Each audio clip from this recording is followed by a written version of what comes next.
আসসালামু আলাইকুম। Welcome to Halkenstein infinity school. আমি এস এম আফিফ সামি, পড়াশোনা করছি কুয়েটে। আজকে তোমাদের নবম দশম শ্রেণীর একটা গুরুত্বপূর্ণ চ্যাপ্টার নিয়ে আলোচনা করা হবে, সেটা হচ্ছে সেট অ্যান্ড ফাংশন। এই সেট এবং ফাংশন চ্যাপ্টারটার ক্ষেত্রে দুইটা ভাগ আছে। প্রথমটাতে আমরা পড়বো সেট, পরেরটাতে পড়বো হচ্ছে ফাংশন। ঠিক আছে, তাহলে 2.1 এর থিওরি ক্লাস। তাহলে চলো আমরা শুরু করি। আচ্ছা, সেট, এই সেট কথাটা দিয়ে আসলে তুমি কি বুঝো? দেখো, আশেপাশে আমরা অনেক কিছুর উদাহরণ দেই সেট দিয়ে। কেমন? যে কাপ সেট। ঠিক আছে, সেটের উদাহরণ যদি দেওয়া যায় তাহলে বলি আমরা কি সেট? Cup set. কাপ বলতে যে পেয়ালা, ঠিক আছে, কাপ সেট। আর উদাহরণ যদি দিতে বলো তাহলে হবে হচ্ছে ডিনার সেট। Dinner set.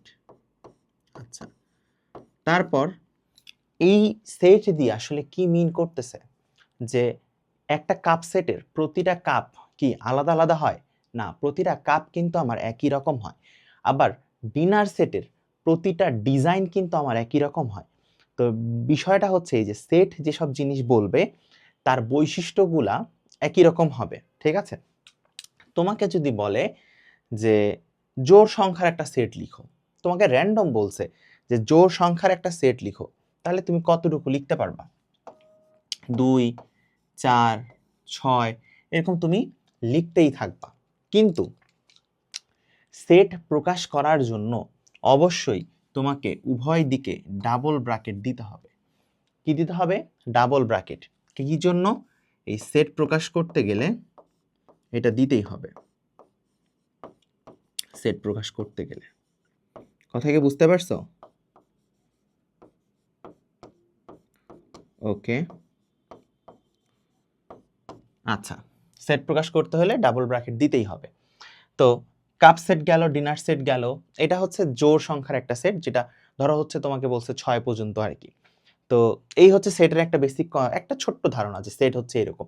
সেটের অনেক প্রকার আছে, সেট কিভাবে গঠন করা যায় এই দুই ধরনের আছে। প্রতিটা জিনিস আমরা ইন ডিটেইলস এই ক্লাসে আলোচনা করব।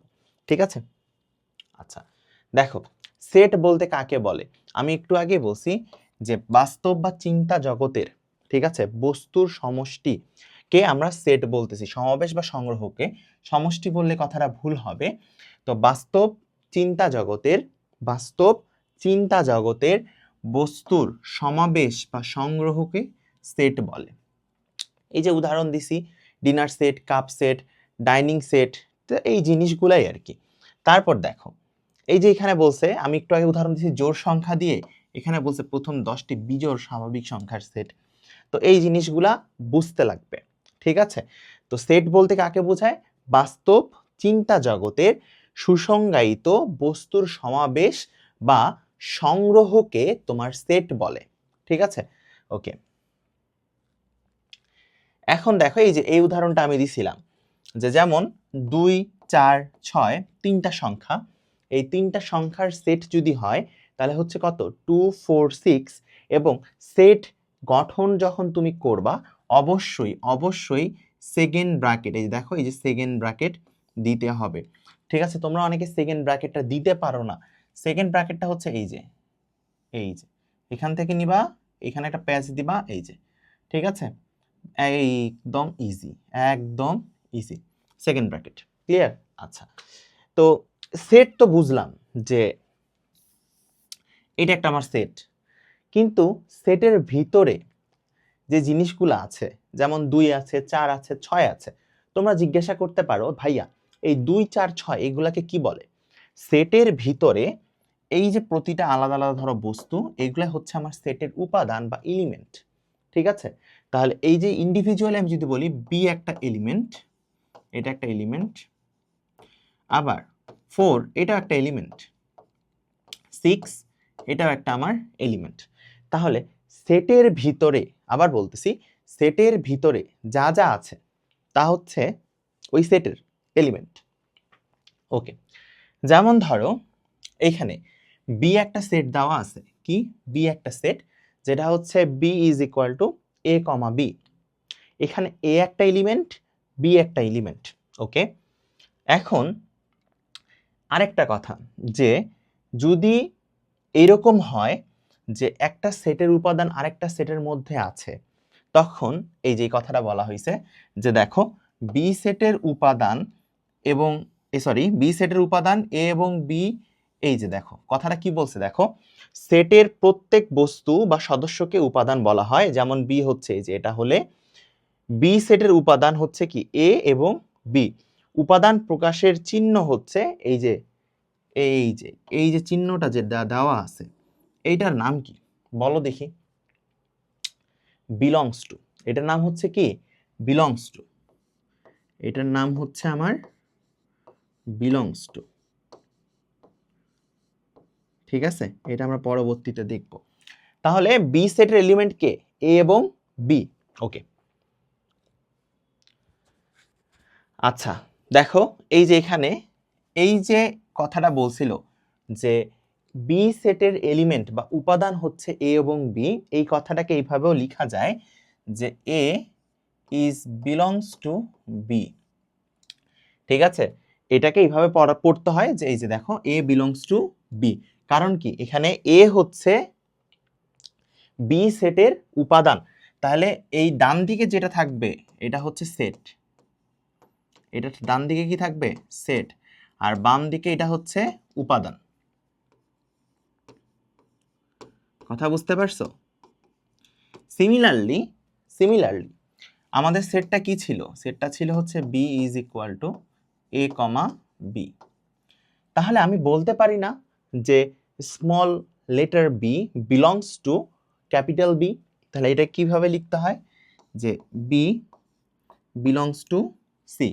ঠিক আছে, তাহলে বি বিলংস টু বড় হাতের বি।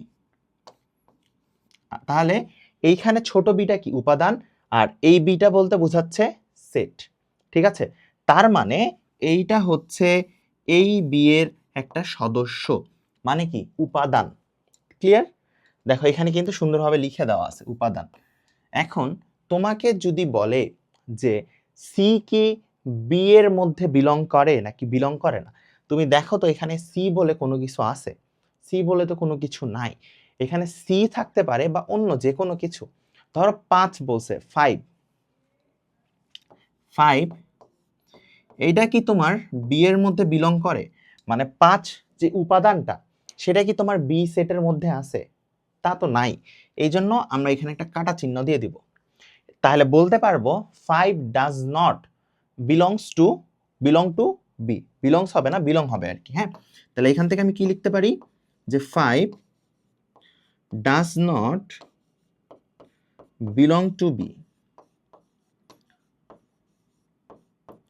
এইটা কেন লিখছি বুঝতে পারছো? কারণ বি সেটের যে উপাদানগুলো আছে সেটা হচ্ছে এ আর বি, কিন্তু এই এ আর বি এর বাদে তো আর অন্য কিছু নাই, কিন্তু এখানে 5 আছে। তাহলে 5 এইটা কি তোমার বি এর মধ্যে আছে? এটা তো তোমার বি এর মধ্যে নাই। এই জন্য যেহেতু নাই, এই জন্য আমি একটা কাটা চিহ্ন দিছি। তাহলে এই জন্য বলতেছি 5 ডাজ নট বিলং। তার মানে কি 5 বিলং করে না কার মধ্যে? বি এর মধ্যে। কথা ক্লিয়ার? আচ্ছা, এখন আসো, সেট প্রকাশের আসলে পদ্ধতি হচ্ছে দুইটা। একটা হচ্ছে তালিকা পদ্ধতি, ঠিক আছে, একটা হচ্ছে তালিকা পদ্ধতি, আর একটা হচ্ছে সেট গঠন পদ্ধতি। আমি লিখে দিচ্ছি, সেট প্রকাশের পদ্ধতি হচ্ছে দুইটা।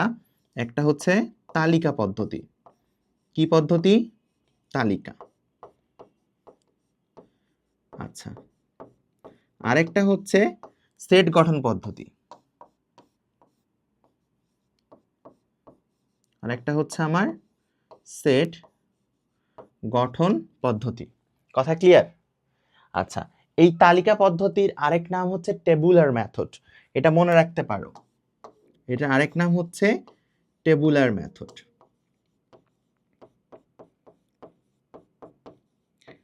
এটার আরেক নাম হচ্ছে টেবুলার মেথড। ঠিক আছে, আর সেট গঠনের আরেক নাম হচ্ছে সেট বিল্ডার মেথড।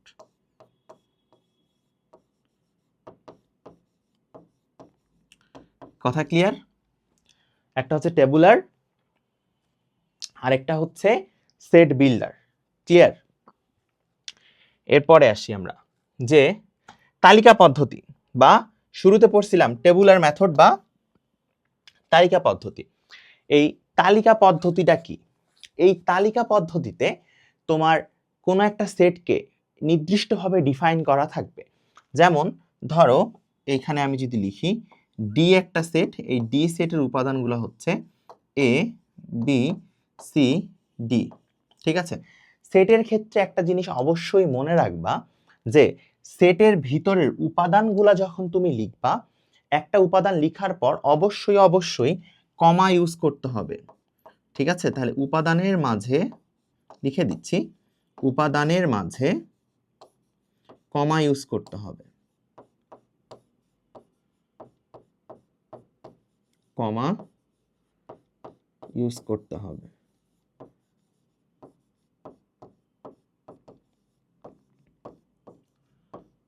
কথা ক্লিয়ার?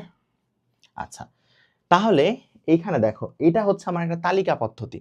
ঠিক আছে, দেখো তালিকা বলতে কি, এখানে এই সেটের উপাদান হচ্ছে এ বি সি ডি, এবং তালিকা পদ্ধতি প্রকাশ করতে গেলে অবশ্যই তোমার দুই দিকে দুইটা ডাবল ব্র্যাকেট দিতে হবে। কথা ক্লিয়ার? আচ্ছা, এই কথাটা এখানেও বলা আছে, এ পদ্ধতিতে সেটের সকল উপাদান সুনির্দিষ্টভাবে উল্লেখ করা থাকে। আমি একটু আগেই বলছি তালিকা পদ্ধতিতে সেটের উপাদানগুলা একদম উল্লেখ করে দেওয়া থাকবে এবং অবশ্যই সেকেন্ড ব্র্যাকেট দেওয়া থাকবে। দেখো অবশ্যই দ্বিতীয় বন্ধনীর মাধ্যমে আবদ্ধ করা হয়। ঠিক আছে, এবং একাধিক উপাদান থাকলেই যে বলছি উপাদানের মাঝে কমা ইউজ করতে হবে। এখন তুমি বলতে পারো আমাকে যে ভাইয়া এইটা কি শুধু এরকমই হবে? না, এরকম হবে না, এটা অনেক রকম হইতে পারে। যেমন 1 2 3 4 5 6 7 8 হোয়াট এভার। আবার কারো নাম হইতে পারে, আবার কোনো সংখ্যা হইতে পারে, আবার এ বি সি ডিও হইতে পারে, ক খ গ ঘ হতে পারে। ঠিক আছে, এখন আসো হচ্ছে সেট গঠন পদ্ধতি। একটু আগে আমরা দেখছি কি তালিকা পদ্ধতি। তালিকা পদ্ধতিটা কি দেখছি, যে এইখানে আমরা জাস্ট তালিকা করে করব। ঠিক আছে, যে 2 3 4 মানে আমাদের কোশ্চিনে যেটা দেওয়া থাকবে আমরা সেটাকে তালিকা করে দিব। কিন্তু এইখানে সেটের উপাদানগুলা নির্দিষ্টভাবে উল্লেখ করা হয় না। কোনটার ক্ষেত্রে? এটা হচ্ছে তোমার সেট গঠন পদ্ধতির ক্ষেত্রে। এইখানে কোনো কিছুই তোমাকে উল্লেখ করে দিবে না। ঠিক আছে, এখানে তোমাকে জাস্ট একটা হিন্ট দিবে। ঠিক আছে, সেই হিন্ট থেকে তোমাকে কি করতে হবে? তালিকা পদ্ধতিতে যাইতে হবে। ঠিক আছে, আবার তোমাকে অনেক সময় বলে যে তালিকা পদ্ধতি থেকে সেট গঠন পদ্ধতিতে যাও। তো বুঝতে পারছো, তাহলে সেট গঠন পদ্ধতিতে কোনো উপাদান সুনির্দিষ্টভাবে কখনোই উল্লেখ করা থাকে না। এই কথাটা দেখো আমি যেটা বলছি এটা বইয়ের সাথে একদম মিলে যাবে। এ পদ্ধতিতে সেটের সকল উপাদান সুনির্দিষ্টভাবে উল্লেখ না করে, সুনির্দিষ্টভাবে উল্লেখ করা থাকে না, কিন্তু উপাদান নির্ধারণের জন্য ধর্মের উল্লেখ থাকে। ধর্মের বলতে বেসিক্যালি বৈশিষ্ট্য উল্লেখ করা থাকবে। ঠিক আছে, এখন তুমি আমাকে জিজ্ঞাসা করো যে ভাইয়া বৈশিষ্ট্য থাকবে বুঝলাম, তাহলে এই বৈশিষ্ট্যটা আসলে কি রকম হবে? ঠিক আছে, তাহলে সেই বৈশিষ্ট্যটা কি, ধরো এখানে আমি ধরলাম যে এ একটা সেট হতে পারে, এ একটা সেট হতে পারে, পারে না? আচ্ছা, সেই সেটটা ধরো এক্স। এখন তুমি যখন সেট গঠন পদ্ধতির ক্ষেত্রে যাবা, আবার বলতেছি সেট গঠন পদ্ধতির ক্ষেত্রে, তখন অবশ্যই এখানে দুইটা ডট দিতে হবে, এবং এই ডটকে অনেকে জেনো বলে, অনেকে বলে হচ্ছে সাচ দ্যাট। ঠিক আছে, তাহলে এটাকে আমরা কিভাবে পড়বো, যে ধরো এটাকে বলবো হচ্ছে আমরা সাচ দ্যাট, এটাকে আমরা কি বলবো, যে সাচ দ্যাট অথবা জেনো, তোমার যেটা ইচ্ছা। ঠিক আছে, তাহলে আমি যদি এখানে লিখি সেটটা যে ধরো এক্স সাচ দ্যাট এক্স বা এক্স জেনো এক্স। ঠিক আছে, এখন স্বাভাবিক আমি লিখতে পারি জোড় সংখ্যা, স্বাভাবিক জোড় সংখ্যা। তাহলে এই যে স্বাভাবিক জোড় সংখ্যা, এটা তো তোমার অসীম পর্যন্ত চলে যাবে, তাই না? তাহলে এই যে শর্তটা দিছে যে কি উপাদানগুলা কিন্তু নির্দিষ্টভাবে তোমাকে বলে দেয় নাই, কিন্তু একটা ধর্ম দিয়ে দিছে, সেই ধর্মটা কি? জোড় সংখ্যা। হতে পারে সেটা বিজোড় সংখ্যা। আবার এখানে কি বলছে, বি একটা সেট দেওয়া আছে যেটা হচ্ছে এক্স সাচ দ্যাট এক্স নবম শ্রেণীর প্রথম 5 জন শিক্ষার্থী। ধরো তোমার ক্লাসে 10 জন আছে বা 5 জন আছে যারা একদম ভালো রেজাল্ট করে। এখন তোমাকে বলল যে এমন একটা সেট গঠন করো যেই সেটে ম্যাথে যারা 95 নাম্বার পায়, 95 এর বেশি নাম্বার পায়, তারা যেন থাকে। তাহলে এই যে 95 এর বেশি পায় এইটা হচ্ছে তোমার একটা ক্যারেক্টারিস্টিক্স ফিক্সড করে দিছে, কিন্তু 95 উপর ঠিক কতজন বেশি পায়, 2 জন নাকি 3 জন নাকি 1 জন, সেটা এখন তোমাকে খুঁজে বের করতে হবে। কথা বুঝতে পারছো? তাহলে কন্ডিশন দেওয়া আছে, সেই কন্ডিশন থেকে আমাকে সেটটা গঠন করতে হবে। কথা বুঝাইতে পারছি? ওকে, আবার বলতেছি, এটা পড়ার নিয়মটা একটু মনে রাখবা, ঠিক আছে? ভুলভাল পড়া যাবে না, ঠিক আছে? ধরো এটা পড়তেছো তুমি, তো এইভাবে পড়া যাবে না যে এক্স কোলন এক্স, এভাবে পড়া যাবে না, ঠিক আছে? এটাকে তুমি এক্স সাচ দ্যাট এক্স বলো বা এক্স যেন এক্স বলো, কোনো সমস্যা নেই, কিন্তু এই দুইটার মধ্যে যে কোনো একটা তোমাকে বলতে হবে। এরপরে চলো আমরা আগাই। এইখানে তোমাকে বলছে কি, দেখো উদাহরণ দেওয়া আছে। আচ্ছা, এটা একটা কি তালিকা পদ্ধতিতে দেওয়া আছে। এখন তোমাকে বলছে এটাকে সেট গঠন পদ্ধতির মাধ্যমে প্রকাশ করতে। তাহলে সেট গঠন পদ্ধতির ক্ষেত্রে আমরা কি ক্যারেক্টারিস্টিক্সটা দেখছি, যে এইখানে একটা ধর্ম ফিক্সড করে দেওয়া থাকে, বা ধর্মটা থেকে আমাকে সেটটা বের করতে হয়, কিন্তু এখানে তোমাকে সেটটাই দিয়ে দেওয়া হয়েছে। তাহলে এখানে তোমাকে কি বের করতে হবে? এইখানে তোমাকে আসলে সেই ধর্মটা বের করতে হবে। তাহলে ভাবো তো সেই ধর্মটা কি হইতে পারে। যেমন একটু আগে আমি তোমাকে কি বলছিলাম, যে এটা হচ্ছে বিজোড় সংখ্যার সেট, মনে পড়ছে? বিজোড় সংখ্যার সেট। তাহলে এইটাকে ঠিক তুমি কিভাবে গঠন করতে পারো একটু বলো দেখি, একটু চিন্তা করো। চিন্তা করা হইছে? তাহলে তোমাদের কি চিন্তা করা শেষ, যেটা তোমাদেরকে চিন্তা করতে বলছি? দেখো এই সেটের যে উপাদানগুলা সেটা কি কি আছে, এটা হচ্ছে 7, 14, 21 আর 28, এই পর্যন্তই তো কনফাইন্ড, তাই না? তো এটা গঠন করতে বলছে সেট গঠন পদ্ধতিতে। তো সেট গঠন পদ্ধতির ক্ষেত্রে আমরা কি জানছিলাম, যে সেকেন্ড ব্র্যাকেট দিতে হবে এক্স, তারপর কি দিতে হবে সাচ দ্যাট, ঠিক আছে? এক্স সাচ দ্যাট এক্স, এটা লিখতে হবে, এটা নিয়ম।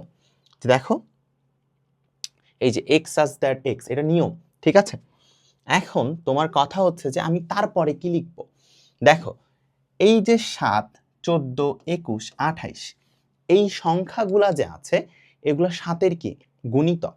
তাহলে তোমাকে এরপরে লিখতে হবে এগুলো হচ্ছে x হচ্ছে 7-এর গুণিতক। এখন তুমি গুণিতক লিখলে 7-এর গুণিতক তো অনেকগুলো আছে, কিন্তু আমি কিভাবে বুঝবো যে এটা 28 পর্যন্তই? তাহলে দেখো এখানে 7-এর গুণিতকটা কি 0-র চেয়ে বড়, তাই তো? আচ্ছা, কিন্তু 28-এর সমান বা 28 থেকে ছোট। তাহলে এটাই হচ্ছে তোমার কি সেট গঠন পদ্ধতিতে প্রকাশ। কথা বুঝতে পারছো? দেখো এই যে 7-এর গুণিতক এবং 0 থেকে x এর ভ্যালুটা বড় কিন্তু 28-এর চেয়ে ছোট। তাহলে আমরা কিন্তু সেম জিনিসই লিখছি, জাস্ট এখানে একটা কমা হবে, ঠিক আছে? 7-এর গুণিতক আরেকটা হচ্ছে কি 0 থেকে x বড় এবং 28-এর চেয়ে ছোট। কেন? 7 অবশ্যই 0-র থেকে বড়, আর 28-এর চেয়ে ছোট কেন? কারণ এইখানে দেখো তোমার লাস্ট এলিমেন্টটা হচ্ছে 28, ঠিক আছে? তাহলে 28-এর সমান বা 28 থেকে ছোট। ওকে, এরপরে কোশ্চেনে আমরা আসি। এটা তো আমরা সমাধান করছি। এইখানে তোমাকে বলছে 28-এর গুণনীয়ক। একটা জিনিস ক্লিয়ার হও, গুণিতক মানে হচ্ছে 7 একে 7, 7 দুগুণা 14, আগেরটার কনসেপ্টে বলতেছি, 7 একে 7, 7 দুগুণা 14, 3 7 21, 4 7 28, এটা হচ্ছে গুণিতক। আর এইখানে তোমাকে বলছে x যেন x, 28-এর গুণনীয়ক।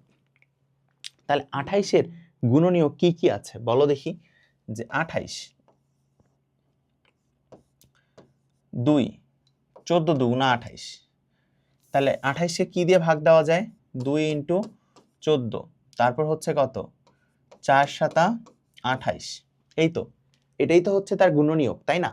তাহলে বি সেটের এলিমেন্টগুলা কি কি হচ্ছে দেখো, বি সেটের এলিমেন্টগুলো হচ্ছে আবার 1 × 28ও করা যায়, ঠিক আছে?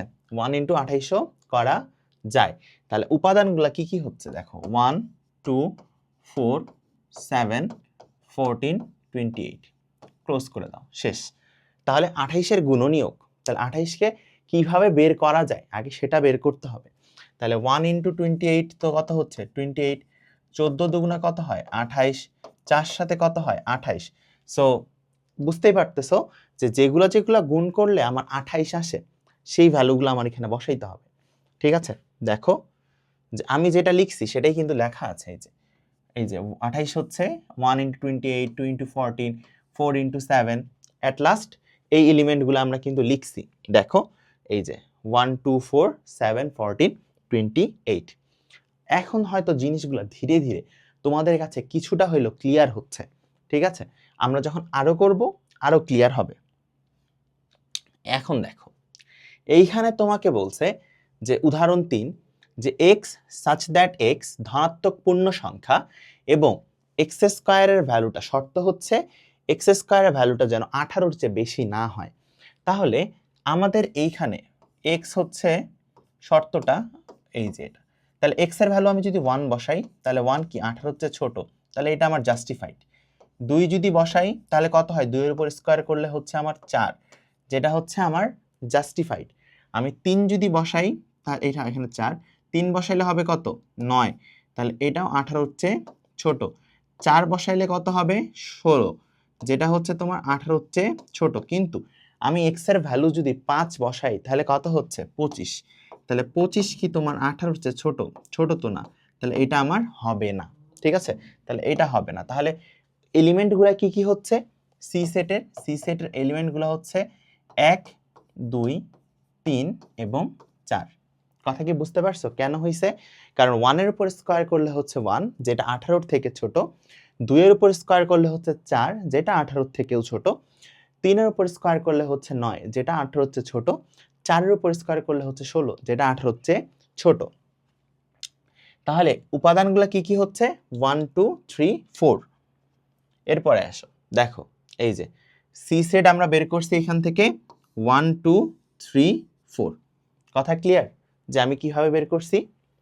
এরপরে আসো কাজ, এই কাজের ম্যাথটা কি বলছে একটু পড়ো। যে সি সমান সমান দেওয়া আছে এত, এটাকে সেট গঠন পদ্ধতির মাধ্যমে প্রকাশ করতে বলছে। কিসের মাধ্যমে? সেট গঠন পদ্ধতির মাধ্যমে। আর খ নাম্বারে তোমাকে বলছে বি হচ্ছে এত, এটাকে তালিকা পদ্ধতিতে প্রকাশ করতে বলছে।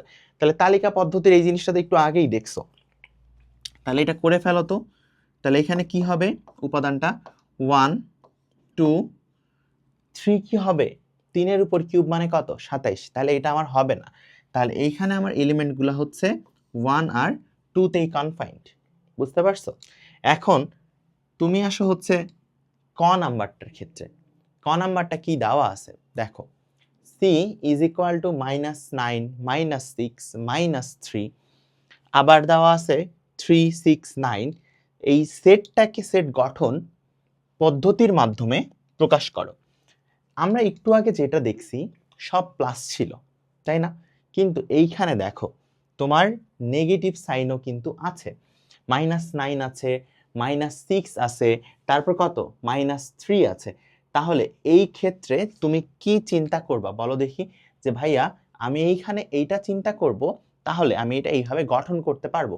তাহলে ভাবো তো যে এখানে তোমার চিন্তাটা আসলে কি হবে। তাহলে তোমাদের চিন্তা করা যদি শেষ হয়ে থাকে তাহলে বলো যে তোমরা আসলে কি চিন্তাটা করছো। দেখো যদি কখনো এইরকম সেট গঠন পদ্ধতি বলে এবং সামনে যদি তোমার মাইনাস মাইনাস দেওয়া থাকে, তার মানে এখানে তোমার পূর্ণ সংখ্যার যে সেটটা আছে সেটা হচ্ছে জেড দিয়ে রিপ্রেজেন্ট করতেছে আমরা, এখানে জেড নিতে হবে। এন হচ্ছে স্বাভাবিক সংখ্যার সেট, যেটা হচ্ছে শুধু ধনাত্মককে বোঝায়, ঠিক আছে? কিন্তু এখানে ধনাত্মক ঋণাত্মক যেহেতু দুটাই আছে, এই জন্য এখানে জেড নিতে হবে, ঠিক আছে? তাহলে দেখো এটাকে আমি সি কে এইভাবে লিখতে পারি, x such that x belongs to z, ঠিক আছে? এখন দেখো এখানে কি কোনো শূন্য আছে? শূন্য তো নাই। তাহলে এখানে লিখে দাও যে x is not equal to 0, x কখনো 0 হবে না। তাহলে x কি শর্ত মেনে চলতেছে দেখো, x তোমার মেনে চলতেছে x is equal to 3n। এই 3n এর শর্ত মেনে চলতেছে, কারণ n এর মান যখন 1 এটা হচ্ছে 3, n এর মান যখন -1 তখন হচ্ছে কত -3। তাহলে লিমিটটা হচ্ছে কত দেখো, যে -3 থেকে n, এই যে দেখো এটা হচ্ছে কার ভ্যালু, এটা হচ্ছে তোমার n এর ভ্যালু। n এর ভ্যালু আমি এখানে বসাবো, তাহলে আমি এই যে এটা পাবো, ঠিক আছে? তাহলে এই যে এটার সমাধান হচ্ছে এই যে এটা। ক্লিয়ার? দেখে নাও বিলংস টু z, তাহলে z, হ্যাঁ z হচ্ছে কি আমার এই সংখ্যা। ওকে ডান। তাহলে বুঝতে পারছো এটা হচ্ছে ক্রিটিক্যাল কেন? এখানে অবশ্যই লিখতে হবে x is not equal to 0, অবশ্যই লিখতে হবে। এরপরে আসো সসীম সেট। যেসব সেটের উপাদান নির্দিষ্ট সেসব সেটকে আমরা বলি হচ্ছে সসীম সেট। দেখো যেসব সেটের উপাদান গণনা করা যায়, তাহলে নির্দিষ্ট মানে কি? যেটা তুমি কাউন্ট করতে পারবা, তার মানে যেটা হচ্ছে তোমার কাউন্টেবল। তাহলে যেসব সেটের উপাদান গণনা করে নির্ধারণ করা যায়, তার মানে আমি কাউন্ট করতে পারবো, ঠিক আছে? এই জন্য এই সেটগুলাকে আমরা বলতেছি হচ্ছে সসীম সেট। আচ্ছা, তো সসীম সেটের একটা উদাহরণ দেন তো ভাইয়া। যেমন ধরো সসীম সেটের একটা উদাহরণ হচ্ছে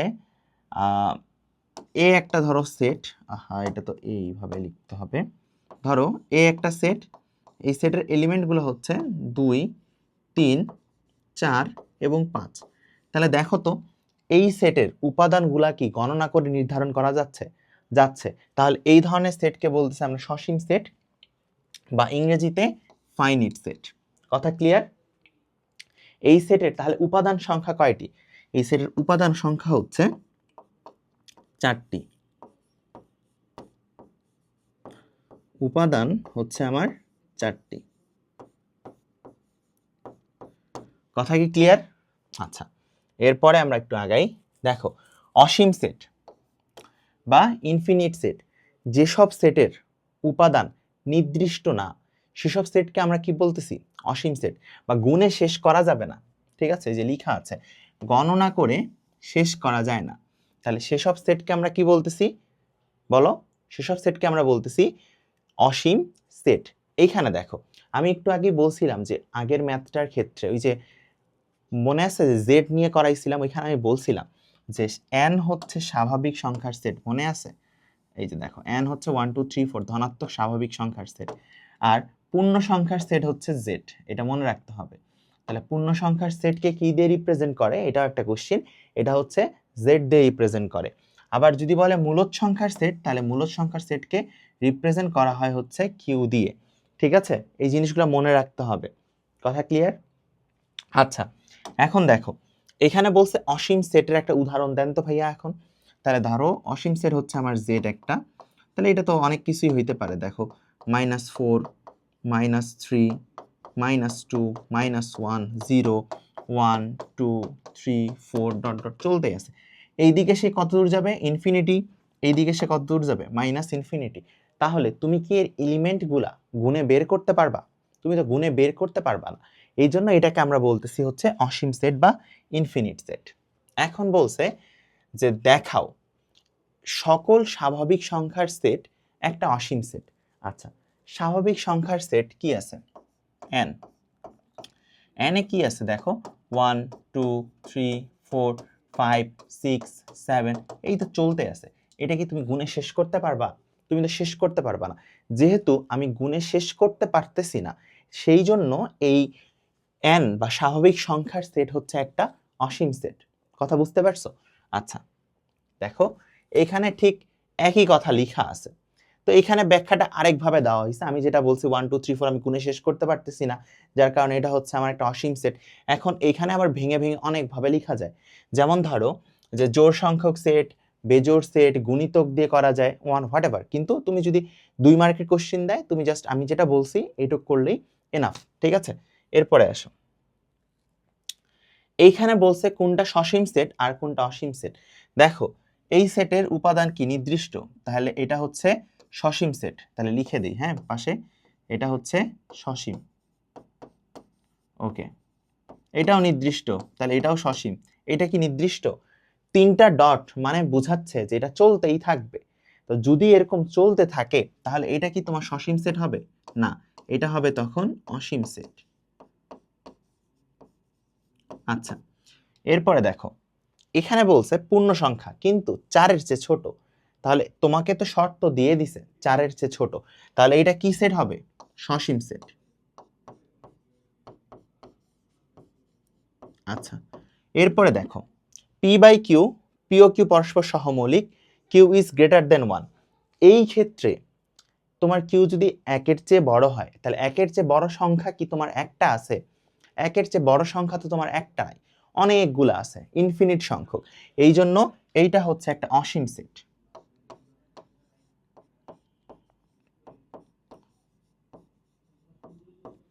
আচ্ছা, এরপরেরটা দেখো কি দেওয়া আছে, ওয়াই স্কোয়ারের থেকে বড় কিন্তু এক্স কিউবের চেয়ে ছোট।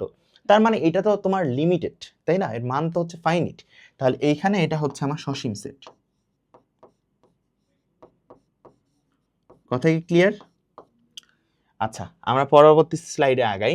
দেখো, এমটি সেট বা ফাঁকা সেট, যেসব সেটের কোনো এলিমেন্ট নাই সেসব সেটকে বলা হচ্ছে ফাঁকা সেট বা এমটি সেট। ঠিক আছে, ধরো এ সেটের কোনো উপাদান নাই, তাহলে সেটাকে বলা হচ্ছে ফাঁকা সেট। এই ফাঁকা সেটকে তুমি এইভাবেও প্রকাশ করতে পারো। ঠিক আছে, তাহলে এটা হচ্ছে ফাঁকা সেটের সাইন। আচ্ছা, যে সেটের কোনো উপাদান থাকবে না সেই সেটকে আমরা কি বলবো? ফাঁকা সেট বলবো। তাহলে ফাঁকা সেটকে কিভাবে রিপ্রেজেন্ট করে? ফাঁকা সেটকে রিপ্রেজেন্ট করে হচ্ছে এই যে এরকম চিহ্ন দিয়ে। কথা কি ক্লিয়ার? যেমন দেখো, এখানে একটা কথা বলা হয়েছে যে একটা বালিকা বিদ্যালয়ে 3 জন ছাত্রের সেট। কথা হচ্ছে বালিকা বিদ্যালয়, তা বালিকা বিদ্যালয়ে কি বালক পাওয়া যাবে? পাওয়া তো যাবে না। হ্যাঁ, পাওয়া যেতে পারে, সেটা হচ্ছে স্কুলের বাইরে অনেক সময় দেখা যায় ছেলে পেলে দাঁড়ায় থাকে, কিন্তু স্কুলের ভিতরে কোনো কি ছেলে স্টুডেন্ট পাওয়া যাবে? পাওয়া তো যাবে না। তাহলে এখানে তোমার সেটের কোনো ভ্যালু থাকতেছে? ভ্যালু থাকতেছে না, এই জন্য এটা হচ্ছে একটা ফাঁকা সেট। আচ্ছা, এখন আসা হচ্ছে ভেন চিত্র। কি চিত্র? ভেন চিত্র বা ভেন ডায়াগ্রাম। এই ভেন ডায়াগ্রামটা আবিষ্কার করছেন জন ভেন। ঠিক আছে, এখন জন ভেন কি বলছে? একাধিক সেটের যে কার্যাদি আছে সেটা উনি চিত্রের মাধ্যমে প্রকাশ করছে। চিত্রের মাধ্যমে প্রকাশ কিভাবে করছে? ধরো এ একটা সেট,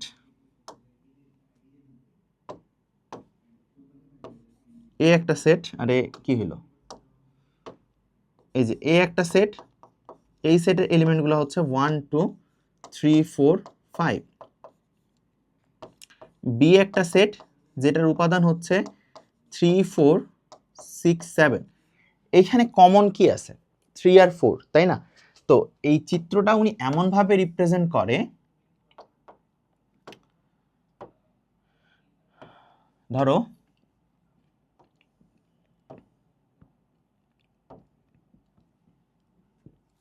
এটা তোমার এ সেট, এটা হচ্ছে বি সেট। এ সেটের এলিমেন্টগুলা আর বি সেটের এলিমেন্টগুলোর ভিতর কমন কি আছে? 3 4। তাহলে এই যে কমন এলিমেন্টটা আমি এখানে রাখলাম 3 4, যেটা দুই জায়গায় আছে। তাহলে এখানে কত? 6 7, আর এখানে হচ্ছে কত? 1 2 3 4 5। তাহলে এই যে এরকম একটা সেটকে বা অনেকগুলা সেটকে উনি একটা ডায়াগ্রামের মাধ্যমে প্রকাশ করতেছে। এইটা কাজ কে করতেছে? ভেন চিত্র করতেছে। ঠিক আছে, দেখো। আচ্ছা, এখন আসা হচ্ছে সাবসেট বা উপসেট। এই সাবসেট বা উপসেট এটা এমসিকিউ এর জন্য অনেক বেশি গুরুত্বপূর্ণ। সেটা কেন গুরুত্বপূর্ণ? ধরো এ একটা সেট, এই সেটের এলিমেন্ট হচ্ছে 2 আর 3। তো তোমাকে বলছে এইটার একটা সাবসেট বের করো। ঠিক আছে, সাবসেট বের করো। তাহলে সাবসেট যখন বের করতে বলবে তাহলে তোমাকে তখন ইন্ডিভিজুয়ালি প্রতিটা জিনিস লিখতে লাগবে। তাহলে এখানে উপাদান কে আছে? 2 আছে। তাহলে 2কে তুমি একটা সেট হিসাবে গণ্য করবা। যদি সাবসেট কখনো তোমাকে বের করতে বলে কোনো সেট থেকে, তাহলে অবশ্যই সেই সেটের উপাদানের প্রতিটা উপাদানকে ইন্ডিভিজুয়াল আমি একটা সেট হিসাবে রিপ্রেজেন্ট করব। ঠিক আছে, সেটা হোক 2, এরপর সেটা হোক আমার 3। এরপরে আমি কত লিখতে পারি? 2 আর 3। আচ্ছা আচ্ছা, 2 3, ডান। এখন একটা জিনিস মনে রাখবা, এমটি সেট বা ফাঁকা সেট হচ্ছে সকল সেটের উপসেট। এটা একটা নোট, এই নোটটা খাতায় লিখে রাখো। নোটটা কি বলছে ভাইয়া? ভাইয়া বলছে যে এমটি সেট সকল সেটের উপসেট।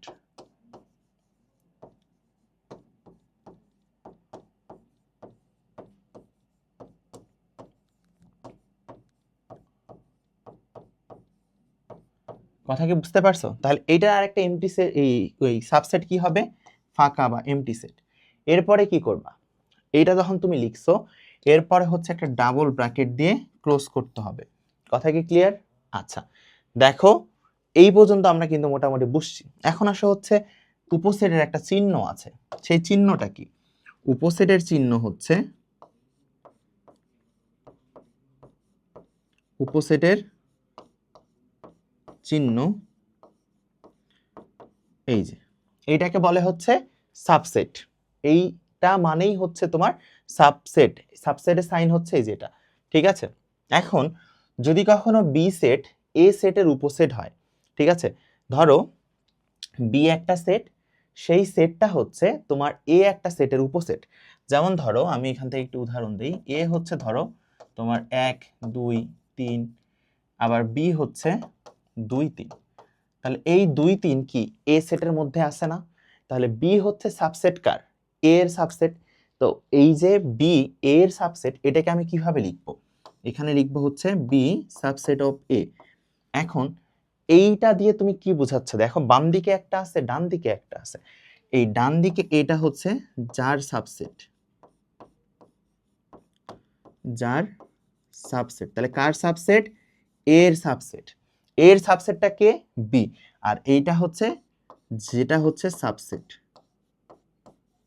এটা হচ্ছে যেটা সাবসেট। তাহলে এই সাবসেট যে সাইনটা আছে, সাবসেট সাইনের ডান দিকে, হাতের ডান দিকে আমি যদি এদিক থেকে দেখি, তাহলে আমার হাতের ডান দিকে কি থাকতেছে? যেটার সাবসেট, ঠিক আছে? যেমন এ এর সাবসেট হচ্ছে বি, আর বি হচ্ছে কি? যেটা হচ্ছে তোমার সাবসেট, যেটা বাম দিকে থাকবে। তাহলে সাবসেট সাইনের বাম দিকে কে থাকবে? যেই সাবসেটটা থাকবে। আর হাতের ডান দিকে থাকবে যেইটার সাবসেট সেটা, ঠিক আছে? ওকে, এখন আসো যে এই যে উদাহরণটা দেওয়া আছে, কি দেওয়া আছে? পি দেওয়া আছে হচ্ছে তোমার 1 2 3, আর কিউ দেওয়া আছে হচ্ছে তোমার 2 3। তাহলে তুমি কি লিখতে পারো? তুমি এখানে লিখতে পারো কিউ সাবসেট হচ্ছে কার? পি এর সাবসেট।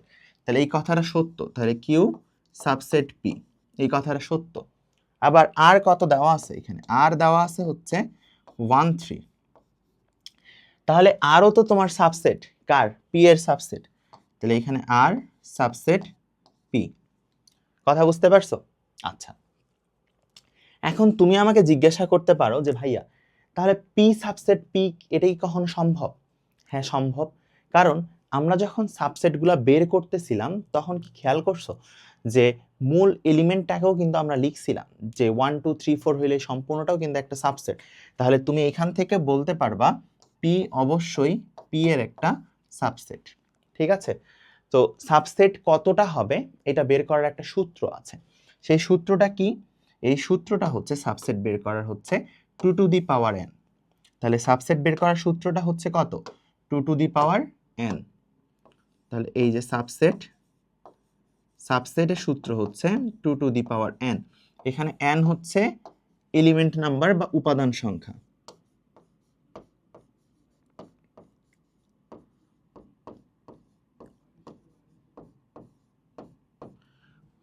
ঠিক আছে? এখানে n এর ভ্যালু 1 2 3 4 হোয়াটএভার, যে কোনো কিছু হতে পারে। আচ্ছা, যেমন দেখো এখানে কত আছে? 1 2 3। তাহলে এখানে n এর ভ্যালু যদি আমি 3 বসাই, তাহলে কত হচ্ছে? সাবসেটের সংখ্যা হচ্ছে 8। তাহলে এখন তুমি আমাকে বলতে পারো ভাইয়া আপনি যে লিখছেন 8, এখন প্রমাণ করে দেখান যে আসলেই এটার সাবসেটের সংখ্যা আসলেই 8টা। তাহলে দেখো পি হচ্ছে কত? পি হচ্ছে তোমার 1 2 3। তাহলে সাবসেট হলে প্রতিটা উপাদানকেই আমি একটা করে সেট হিসাবে গণ্য করব। তাহলে কত হচ্ছে এখানে? 1, তারপর হচ্ছে কত? 2, তারপর হচ্ছে কত? 3। এরপরে কত লিখবা? এখন তুমি জোড়ায় জোড়ায় লিখবা। তাহলে কত হচ্ছে? এরপরে তুমি লিখবা হচ্ছে 1 2, এরপর লিখবা হচ্ছে 1 3, এরপর লিখবা হচ্ছে 2 3, ঠিক আছে? এখন তুমি কি সম্পূর্ণটা একবার লিখতে পারো না? 1 2 3। তাহলে এই যে 1 2 3, আরেকটা হচ্ছে ফাঁকা সেট। তাহলে দেখো তো গুণে কত হচ্ছে? 1 2 3 4 5 6 7 8। ভাইয়া যে বলছিল 2 টু দি পাওয়ার n সংখ্যক, এটা কি মিলছে? মিলছে। ওকে, এর পরবর্তীতে আমরা আগাই। প্রকৃত উপসেট। এই প্রকৃত উপসেট আসলে একটা সাবসেটের মতোই জিনিস, কিন্তু একটু আলাদা। একটু কেন আলাদা? দেখো, যে কোনো সেট থেকে গঠিত উপসেটের মধ্যে যে উপসেটগুলোর উপাদান সংখ্যা প্রদত্ত সেটের উপাদান সংখ্যা অপেক্ষা কম এদেরকে বলা হচ্ছে সাবসেট। কেন বলতেছি দেখো, এইখানে এ সেটের এলিমেন্টগুলা কি কি আছে 3 4 5 6, কিন্তু বি সেটের এলিমেন্ট কি আছে জাস্ট 3 আর 5। এই 3 আর 5 কি তোমার এর মধ্যে আছে না? আচ্ছা, এখন দেখো এখানে বি এর সাবসেট হচ্ছে কার এ এর সাবসেট। এখন বি সেটের উপাদান সংখ্যা এ সেটের উপাদান সংখ্যার চেয়ে কম, তাহলে দেখো যে বি সেটের যে উপাদান সংখ্যা, এই উপাদান সংখ্যা কয়টা আছে? 2টা। কিন্তু এ সেটের উপাদান সংখ্যা কত? এ সেটের উপাদান সংখ্যা হচ্ছে 4টা। তাহলে প্রকৃত উপসেট বলতে আমি তখনই বুঝাবো যে ধরো এরকম হয়েছে যে বি সেটের এলিমেন্ট হচ্ছে 3 5 আর 9, ঠিক আছে 3 5 9 আর এর উপাদান দেওয়া আছে, তাহলে এটা উপসেট কিন্তু প্রকৃত উপসেট না। কারণ কি তোমার এই 9 তো তোমার এর মধ্যে নাই, ঠিক আছে, তাহলে 9 কিন্তু তোমার এর মধ্যে নাই, তাহলে এটাকে আমি কি বলতে পারতেছি না? প্রকৃত উপসেট বলতে পারতেছি না। কিন্তু প্রকৃত উপসেট তখনই হবে যখন বি সেটের প্রতিটাই এই যে এ সেটের মধ্যে পাবো এবং সেটাকে হচ্ছে আমি কি বলতেছি প্রকৃত উপসেট বলতেছি, এবং এই বি সেটের এলিমেন্টগুলা অবশ্যই এ সেটের চেয়ে কম হইতে হবে। লেখা আছে দেখো, এই যে বি সেটের উপাদান সংখ্যা অবশ্যই এ সেটের উপাদান সংখ্যার চেয়ে কম হতে হবে বা এর থেকে কম।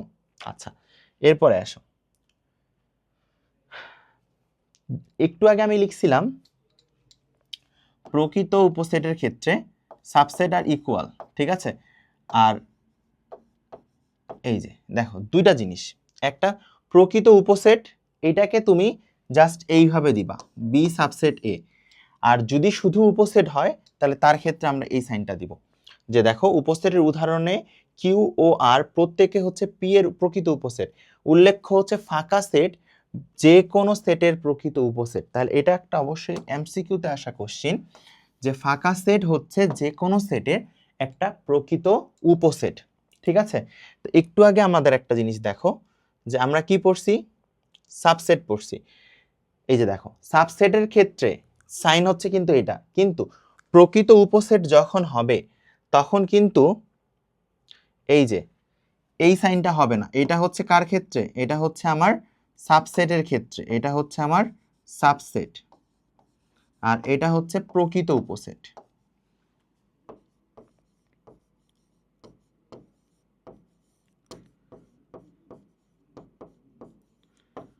কথা কি বুঝতে পারছো? যে এইখানে এই যে টানটা আছে, এই যে টানটা, এটা কিন্তু এখানে হবে না, ঠিক আছে। তার মানে প্রকৃত উপসেট বললে আমি বি এই যে সাব সেটের চিহ্ন দেন হচ্ছে এ, এটাই ভাবেই লিখতে হবে। এরপরে আসো, এইখানে বলছে যে পি এইটা দেওয়া আছে কত এক্স ওয়াই জেড, উপসেটগুলো লিখতে বলছে এবং প্রকৃত উপসেট বাছাই করো, সেগুলো থেকে প্রকৃত উপসেট বাছাই করো। এখানে একটা কথা বলা আছে কি দেখো তো, যে ফাঁকা সেট যে কোনো সেটের প্রকৃত উপসেট, ঠিক আছে, এটা মাথায় রাখতে হবে। তো এখন তোমাকে প্রকৃত উপসেট বের করতে বলছে, তাহলে প্রকৃত উপসেট তুমি কখন বের করতে পারবা? প্রকৃত উপসেট তুমি তখনই বের করতে পারবা যখন তুমি তোমার সাবসেট থেকে এই যে এটাকে বাদ দিয়ে দিবা, এটাকে বলতে এই এক্স ওয়াই জেড কে, তখনই তুমি প্রকৃত উপসেট পাবা। তাহলে তোমার প্রকৃত উপসেটের একটা সূত্র আছে, সেই সূত্রটা কি আমি লিখে দিচ্ছি, যে প্রকৃত উপসেট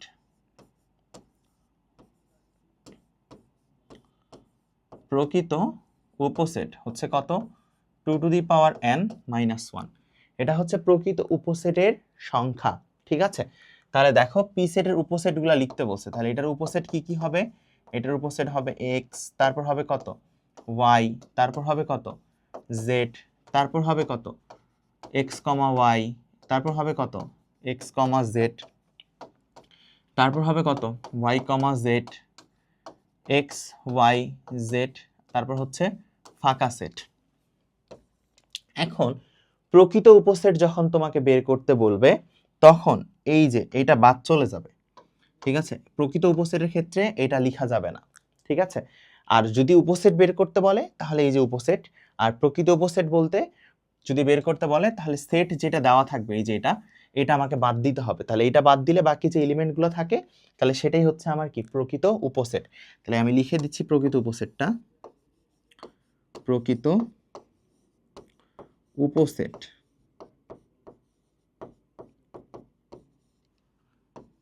X Y Z X Y X Z Y Z আর একটা হচ্ছে এমটি সেট। ঠিক আছে, দেখো এই যে প্রকৃত উপসেটটা আমি লিখছি আর এটা হচ্ছে উপসেট। কথা কি বুঝতে পারছো? এখানে কিন্তু সংজ্ঞাটাও দেওয়া আছে, সরি সূত্রটা দেওয়া আছে এই যে, আর একটা হচ্ছে এই যে এখানে। কথা কি ক্লিয়ার? এরপরে আসি সেটের সমতা। সেটের সমতা বলতে আসলে কি বুঝতেছো? যে দুইটা সেটকে আমি ইকুয়াল করে লিখতেছি। ঠিক আছে, তাহলে কিভাবে ইকুয়াল করে লিখতেছি বলো দেখি। এখানে বলা হয়েছে সেটের সমতা বলতে ইকুইভ্যালেন্ট সেট। কি সেট? Equivalent set. এখন এই যে ইকুইভ্যালেন্ট সেটটা আছে, আসলে এই সেটটা কি? ধরো তোমার একটা সেট A 3 5 7, এটা একটা সেট। ঠিক আছে, বি সেট ধরো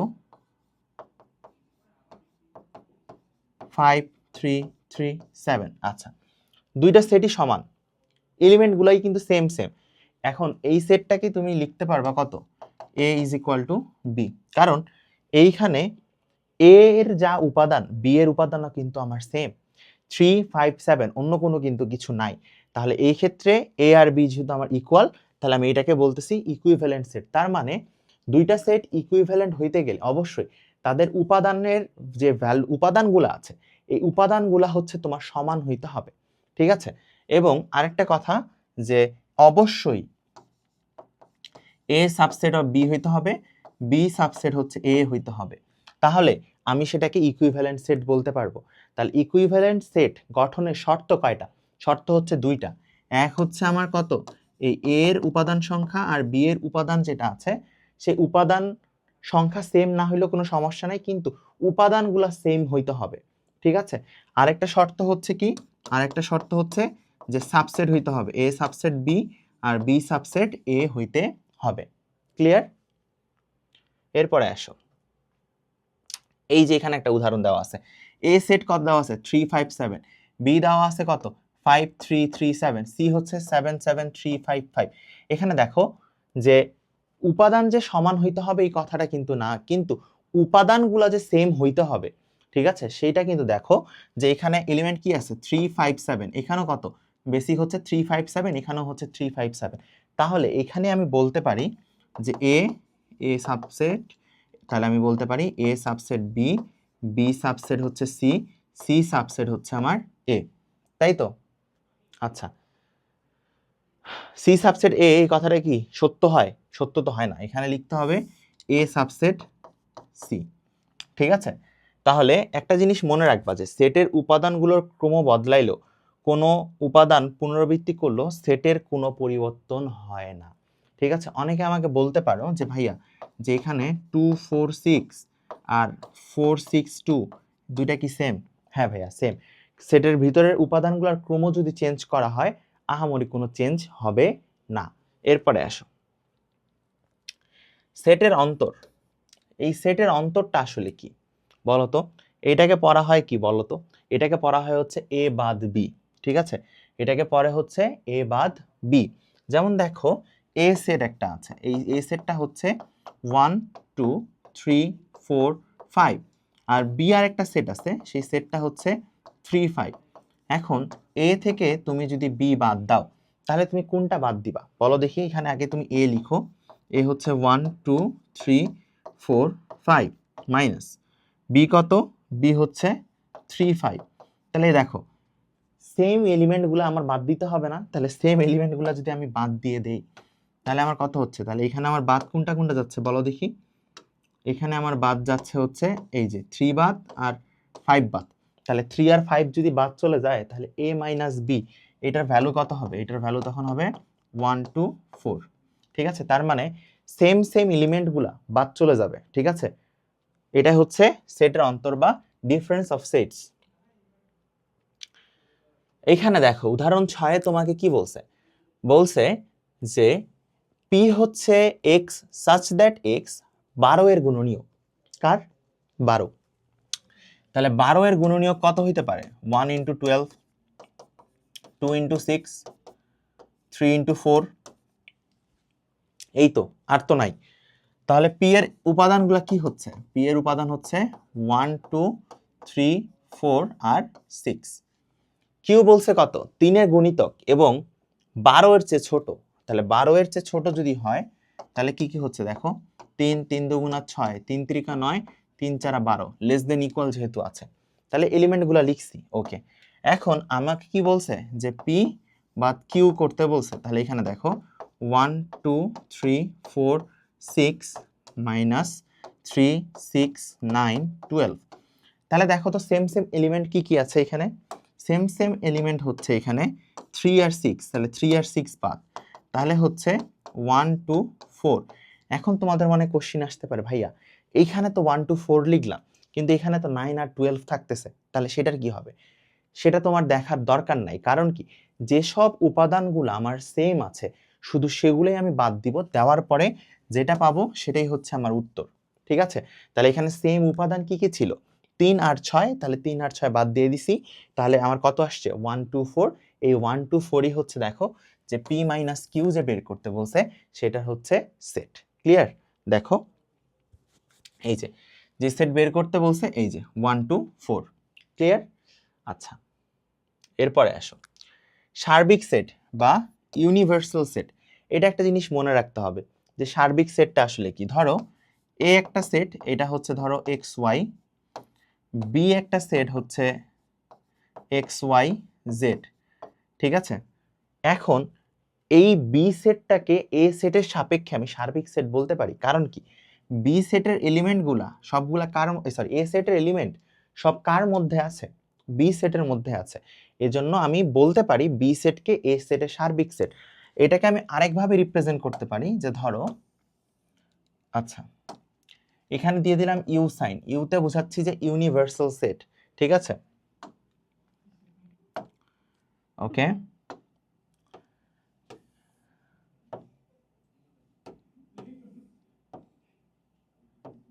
আচ্ছা এখন দেখো এটার এলিমেন্ট হচ্ছে 1 2 3 5 6 7 8। এটা হচ্ছে তোমার এ সেট, এটা হচ্ছে তোমার বি সেট। তাহলে এ সেটের এলিমেন্টগুলো কি কি? 1 2 3 5 6। তাহলে তোমাকে যদি বের করতে বলি এ সেটের এলিমেন্ট, তুমি লিখবা হচ্ছে 1 2 3 5 6। আর তোমাকে যদি আমি বি সেট লিখতে বলি তাহলে সেটা হচ্ছে 5 6 7 8। কিন্তু এই প্রতিটা এলিমেন্ট কি ইউ এর ভিতরে আছে না? এই জন্য ইউ হচ্ছে সব কিছুকে ধারণ করে, এই জন্য ইউ বা ইউনিভার্সাল সেটকে অনেক সময় মাদার সেটও বলা হয়, ঠিক আছে? তাহলে এই যে ইউ এর মধ্যে ইউনিভার্সাল সেট যদি বলে তাহলে 1 2 3 5 6 7 8। কথা ক্লিয়ার? তাহলে এটা হচ্ছে তোমার ইউনিভার্সাল সেট এবং ইউনিভার্সাল সেটের ভিতর সকল সেট থাকবে, ঠিক আছে? ওকে,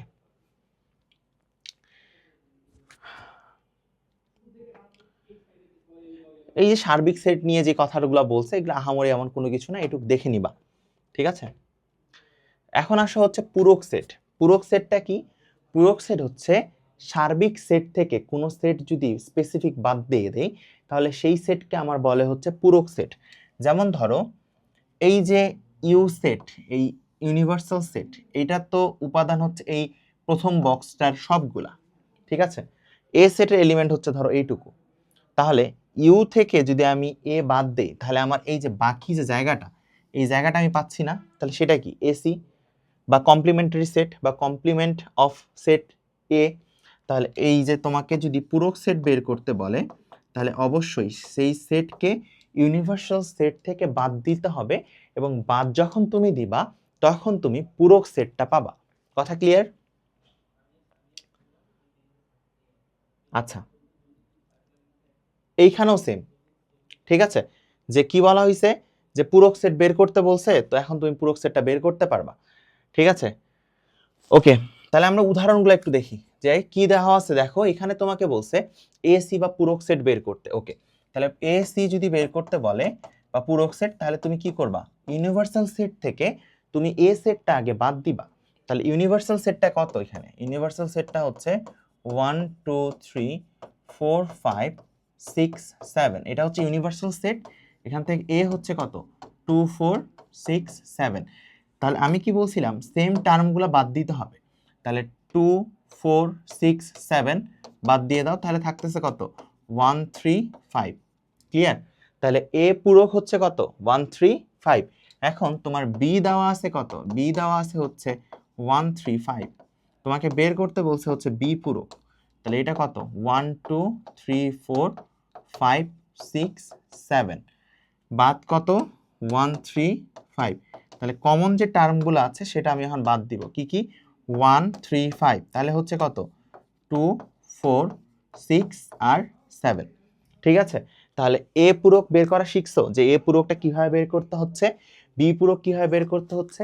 ইউনিভার্সাল যে সেটটা আছে, এই ইউনিভার্সাল সেট থেকে ওই স্পেসিফিক সেটটা যদি আমি বাদ দিয়ে দেই, তাহলে আমি সেই সেটের পূরক সেটটা পাবো। ঠিক আছে? ওকে, এরপরে দেখো আমরা যেটা বের করছি সেগুলোই কিন্তু এখানে বের করা আছে। যে বি পূরক হচ্ছে কত, 2 4 6 7, এ পূরক হচ্ছে 1 3 5। কথাগুলো কি বুঝতে পারতেছো? খুবই ইজি কিন্তু, যা বলতেছি পরীক্ষায় দেখবা যে এগুলাই আসছে, এর বাইরে আসলে কোনো কিছু আসবে না সেট থেকে। তাহলে চলো আমরা পরের স্লাইডের দিকে আগাই।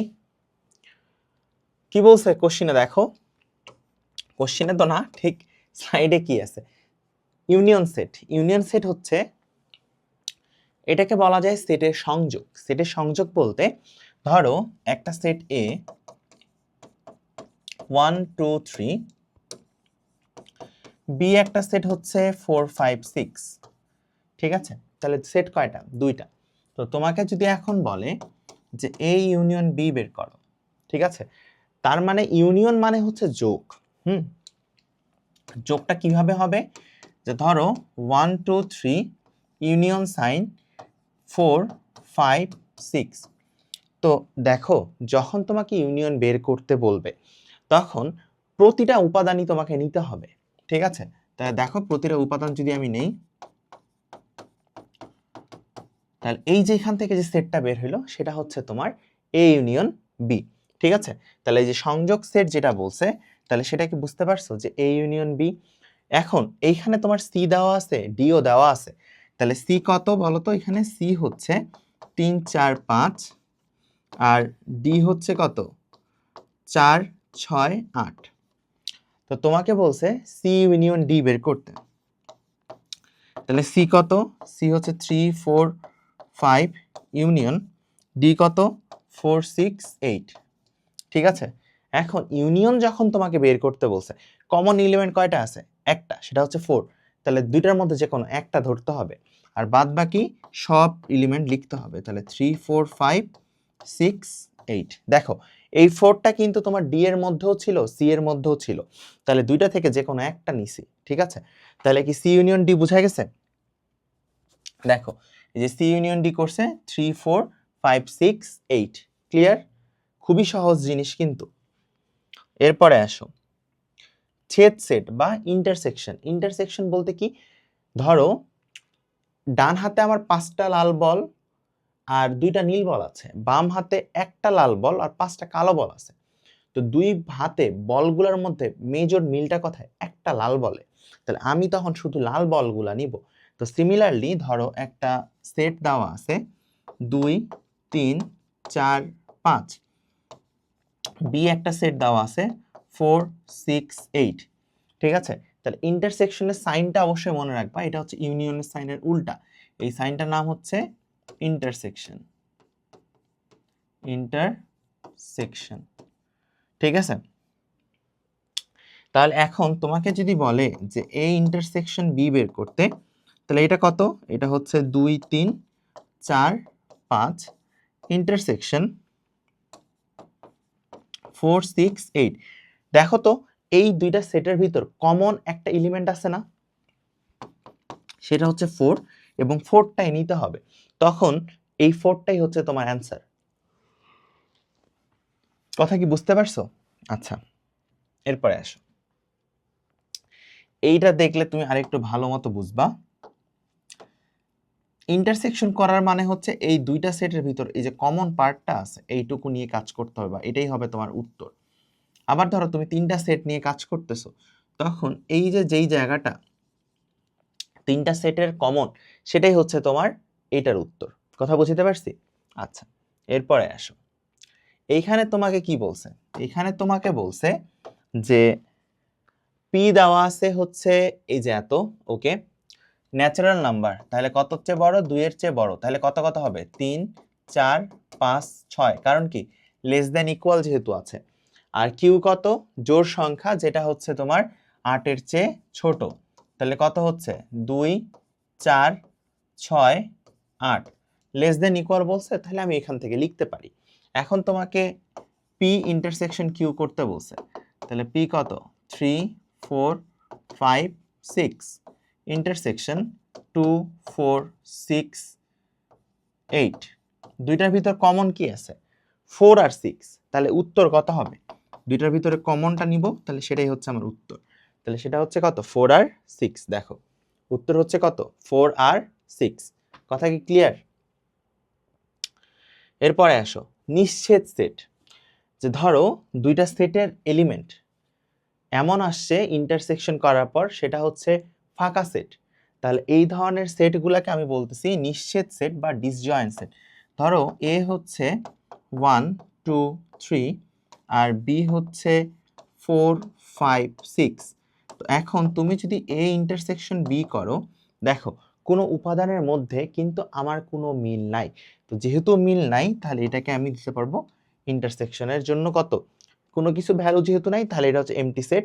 আর এই যেহেতু দুইটা সেটের ইন্টারসেকশন করার পরে এমটি সেট আসছে, এটাকেই বলতেছে হচ্ছে নিশ্চিত সেট বা ডিসজয়েন্ট সেট। এরপরে আসো, এইখানে তোমাকে কি বলছে? এইখানে তোমাকে বের করতে বলছে ই পূরক। ই পূরক মানে কত? ইউ মাইনাস ই, তাহলে ইউ কত? ইউ হচ্ছে 1 3 5 9 7 11, আর ই কত? ই হচ্ছে 1 5 9, তাহলে বাদ কে যাবে? 1 5 আর 9 বাদ যাবে, তাহলে যে 1 5 9 বাদ দাও, তাহলে এটা হচ্ছে কত? 3 7 11, তাহলে ই পূরক তুমি পাইছো। এখন তুমি এফ পূরক বের করো, তাহলে এফ পূরক হবে কত? ইউ মাইনাস এফ, তাহলে ইউ কত? 1 3 5 7 9 11, আর এটা কত? এটা হচ্ছে 3 7 11, তাহলে 3 7 11 বাদ দিয়ে দাও, তাহলে এটা হচ্ছে 1 5 9। কথা কি বুঝতে পারছো? এখন তোমাকে কি করতে বলছে? ইউনিয়ন করতে বলছে, তাহলে ইউনিয়ন যেহেতু করতে বলছে, তাহলে এই যে ই পূরক ইউনিয়ন এফ পূরক, তাহলে ই পূরকের ভ্যালু কত? 3 7 11 ইউনিয়ন কত? 1 5 9, তাহলে কি করতে হবে? সব এলিমেন্টগুলোই আমাকে নিতে হবে। 1 3 5 7 9 11, কিন্তু সেম জিনিস যদি আমি ইন্টারসেকশন করি, তাহলে দেখো কোনো পদের কিন্তু মিল নাই। তাহলে এই যে কোনো কিছুর কি মিল আছে? দেখো 3 7 11 ইন্টারসেকশন 1 5 9, কোনো এলিমেন্টগুলোর মধ্যে মিল আছে? মিল নাই, তাহলে এটা হচ্ছে তোমার এমটি সেট বা কি বলছিলাম একটু আগে? Disjoint set. কথা কি ক্লিয়ার? বুঝতে পারতেছো? আচ্ছা, তাহলে এই যে ম্যাথটা ছিল কাজের, এটা কিন্তু আমরা সলভ করে ফেলছি। ঠিক আছে, চলো তাহলে পরবর্তী স্লাইডের দিকে আমরা যাই। আচ্ছা, শক্তি সেট বা পাওয়ার সেট, এটা তোমার উপসেট যেটা ছিল কাইন্ড অফ সেম, কিন্তু কথা হচ্ছে আমি যখন উপসেট লিখব, যেমন ধরো তোমার একটা সেট হচ্ছে এ, সেটা হচ্ছে ধরো এম আর এন, এখন তোমাকে এটার উপসেট বের করতে বলছে, তাহলে উপসেট হবে হচ্ছে এই যে প্রতিটা একটা করে সেট, হ্যাঁ এটা তো তোমরা জানছো, তাহলে হচ্ছে এম কমা এন, আর এখানে হচ্ছে যে ফাঁকা সেট। তো দেখো এইটা হচ্ছে তোমার কি?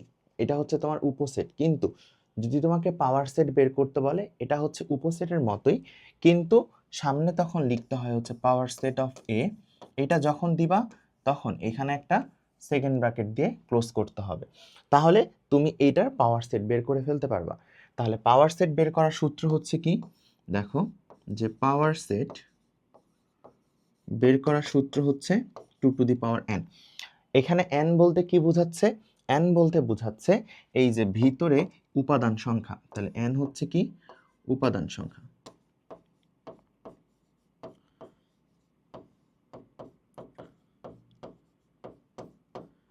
দেখো এখানে কি বলছে, এখানে যে কথাটা বলছে সেটা একটু ভালোভাবে খেয়াল করো।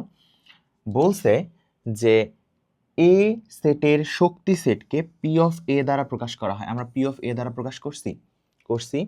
তার মানে যখনই তোমাকে পাওয়ার সেট বের করতে বলবে সামনে একটা পি দিতে হবে, ঠিক আছে। সুতরাং কোন সেটের সকল উপসেট দ্বারা গঠিত সেটকে ওই সেটের শক্তি সেট বলা হয়। আমি একটু আগে বলছিলাম না যে উপসেট আর power set kind of same, খালি তুমি উপসেট বের করার পর তুমি যদি দুই দিকে হইতেছে তোমার এই ব্র্যাকেটটা দিয়ে দাও, সেকেন্ড ব্র্যাকেট, ঠিক আছে, তাহলে সেটা তোমার কি সেট হয়ে যাবে, পাওয়ার সেট হয়ে যাবে। আমরা যদি একটু খেয়াল করি এইদিকে, আমরা যখন উপসেট করছি, আমরা উপসেটের দিকে যাই, আমরা উপসেট করেছি কোথায়, আমরা করছি হচ্ছে এই যে উপসেট, ঠিক আছে। এই যে আমরা যখন উপসেট করছি সেম জিনিস, ঠিক আছে। ও আচ্ছা, এখানে একটা জিনিস একটু ভুল আছে, সেটা হচ্ছে এখানে এই এই সেকেন্ড ব্র্যাকেটটা হবে না, ঠিক আছে। এখানে এই সেকেন্ড ব্র্যাকেটটা হবে না, ঠিক আছে, এই যে এটাও হবে না। তাহলে এই যে, তাহলে এখান থেকে তুমি যেটা পাচ্ছ সেটা হচ্ছে কি তোমার উপসেট, ক্লিয়ার। আর উপসেটকে যখন তুমি দুই দিকে সেকেন্ড ব্র্যাকেট দিয়ে ক্লোজ করতেছো তখন তুমি পাচ্ছ হচ্ছে প্রকৃত উপসেট, ওকে। আচ্ছা, তাহলে এখান থেকে কি বুঝলা, এখান থেকে তুমি বুঝলা যে কোন সেটের উপসেটগুলোকে যদি আমি সেকেন্ড ব্র্যাকেট দিয়ে কনফাইন্ড করে দেই তাহলে আমি যেটা পাবো সেটা হচ্ছে আমার শক্তি সেট বা পাওয়ার সেট। কথা কি ক্লিয়ার? আচ্ছা, তাহলে আমরা এই পর্যন্ত করছি, বুঝাইতে পারছি? আমি কথাটা আবার বলতেছি, কোন সেটের উপসেট যেগুলো আছে এই উপসেটগুলোকে আমি যদি বের করে পাওয়ার সেটের জন্য আমি যদি জাস্ট দুই দিকে একটা সেকেন্ড ব্র্যাকেট দিয়ে দেই তাহলে যেটা হবে সেখান থেকে আমি কি পাবো, পাওয়ার সেট পাবো। এরপরে আসো, এখানে বলছে সেট তিনটির শক্তি সেটগুলোর উপাদান সংখ্যা কত। আমি কত বলছিলাম যে এটা হচ্ছে 2 টু দি পাওয়ার n মেনে চলে। এখানে কয়টা আছে উপাদান, একটা, তাহলে এটা কত হবে, দুইটা। তাহলে হচ্ছে পাওয়ার সেট অফ বি, এটা কত হবে, এটা হবে এ ফাঁকা সেট এই যে ক্লোজ, ঠিক আছে। এখানে কত আছে, সি, সি এর উপাদান কত, দুইটা। তাহলে এই যে পাওয়ার সেট অফ সি হচ্ছে কত, এই যে subset A subset B A comma B আর হচ্ছে এমটি সেট, এই তো, ঠিক আছে। তো এই জিনিসগুলোই তোমাকে বের করতে বলছে, বুঝতে পারছো? ও আচ্ছা, আরেকটা জিনিস সেটা হচ্ছে যে এইখানে তোমার এ সেটটা হচ্ছে কি ফাঁকা সেট, তাহলে ফাঁকা সেটের যদি পাওয়ার সেট বের করতে বলে সেই ক্ষেত্রে ফাঁকা সেটের পাওয়ার সেট কিন্তু একটাই হবে, ঠিক আছে। ফাঁকা সেটের পাওয়ার সেট কয়টা হবে, একটা। তাহলে তোমাকে যদি প্রবাবিলিটি বলতেছি পাওয়ার সেট অফ এ বের করতে বলে সেটা শুধুই কি হবে, এমটি সেট হবে। কথা কি বুঝতে পারছো নাকি বুঝতে পারো নাই? আচ্ছা, তাহলে দেখো যেটা বলছে আমরা কিন্তু সবগুলাই বের করছি। এখন তোমাদের কথা হচ্ছে যে ভাইয়া এটা কিভাবে রেখে দিব, না আমি বারবার বলছি পাওয়ার সেট মানেই তোমাকে সেকেন্ড ব্র্যাকেট দিয়ে সেটাকে কনফাইন করতে হবে। তাহলে এই যে সেকেন্ড ব্র্যাকেট, কথা কি ক্লিয়ার? আচ্ছা, এরপরে আসো, এখানে তোমাকে বলছে যে জি একটা সেট দেওয়া আছে, সেই সেটটা কি 1 2 এবং 3। তো তোমাকে বলছে যে পাওয়ার সেট অফ জি নির্ণয় করো যেখানে এটার উপাদান সংখ্যা এটাকে স্যাটিসফাই করে, ওকে। তাহলে আমি যদি পাওয়ার সেট অফ জি বের করতে যাই তাহলে প্রতিটা সাবসেট আমি লিখব 1 2 3 1 2 1 3 2 3 1 2 3, এই যে, ঠিক আছে। তাহলে উপাদান সংখ্যা কয়টা হচ্ছে দেখো তো, 1 2 3 4 5 6 7 8, 8টা। তাহলে 2 টু দি পাওয়ার 3 মানে কত, 8। তাহলে আমার হচ্ছে 2⁻³ মানে হচ্ছে 8, তাহলে আমি বলতেই পারি পাওয়ার সেট অফ জি এর উপাদান সংখ্যা হচ্ছে 2⁻³। কথা ক্লিয়ার? দেখো, বুঝতে পারছো? খুবই সহজ কি জিনিস, কিন্তু একটু বুঝতে লাগবে, বুঝতে পারলে তোমার কাছে সবই সহজ। ঠিক আছে, এরপরের দিকে আমরা আগাই। ক্রোমোজোর। ক্রোমোজোর বলতে কি বোঝাচ্ছে? ক্রোমোজোর বলতে বোঝাচ্ছে একটার সাথে আরেকটা জোড় আকারে থাকবে। জোড় আকারে কিভাবে থাকবে? যেমন ধরো যে এখানে একটা সেট হচ্ছে তোমার এই যে 1 1, এই যে এখানে যদি তোমাকে বুঝাই, এই জিনিসগুলো এরকম ক্রোমোজোর আকারে থাকবে। ঠিক আছে, যে দুইটা উপাদান থাকবে। ক্রোমোজোর মানে হচ্ছে কয়টা উপাদান করে থাকবে? দুইটা উপাদান থাকবে। কয়টা উপাদান? দুইটা উপাদান থাকবে। ঠিক আছে, তাহলে দেখি তো ক্রোমোজোরটা আসলে আমরা কিভাবে বের করব। দেখো, ক্রোমোজোরের ক্ষেত্রে তোমার এক্স এবং ওয়াইটা দেওয়া থাকবে। সেই ক্ষেত্রে ধরো তোমার এইখানে এইভাবে দেওয়া আছে এক্স কমা ওয়াই, এখানে এটা দেওয়া আছে এ কমা বি। তাহলে তুমি বুঝতে পারতেছো এখানে এক্স এর ভ্যালু হচ্ছে এ আর ওয়াই এর ভ্যালু হচ্ছে বি। তাহলে তুমি চাইলে এটাকে লিখতে পারো X is equal to A, আর একটা লিখতে পারো Y is equal to B. ঠিক আছে, ক্লিয়ার? তাহলে ক্রোমোজোর কাকে বলে? একজোড়া উপাদানের মধ্যে কোনটি প্রথম অবস্থানে আর কোনটি দ্বিতীয় অবস্থানে থাকবে তা নির্দিষ্ট করে জোড়া আকারে যখন আমি প্রকাশ করব, তখন সেইটাকে আমার বলে হচ্ছে ক্রোমোজোর।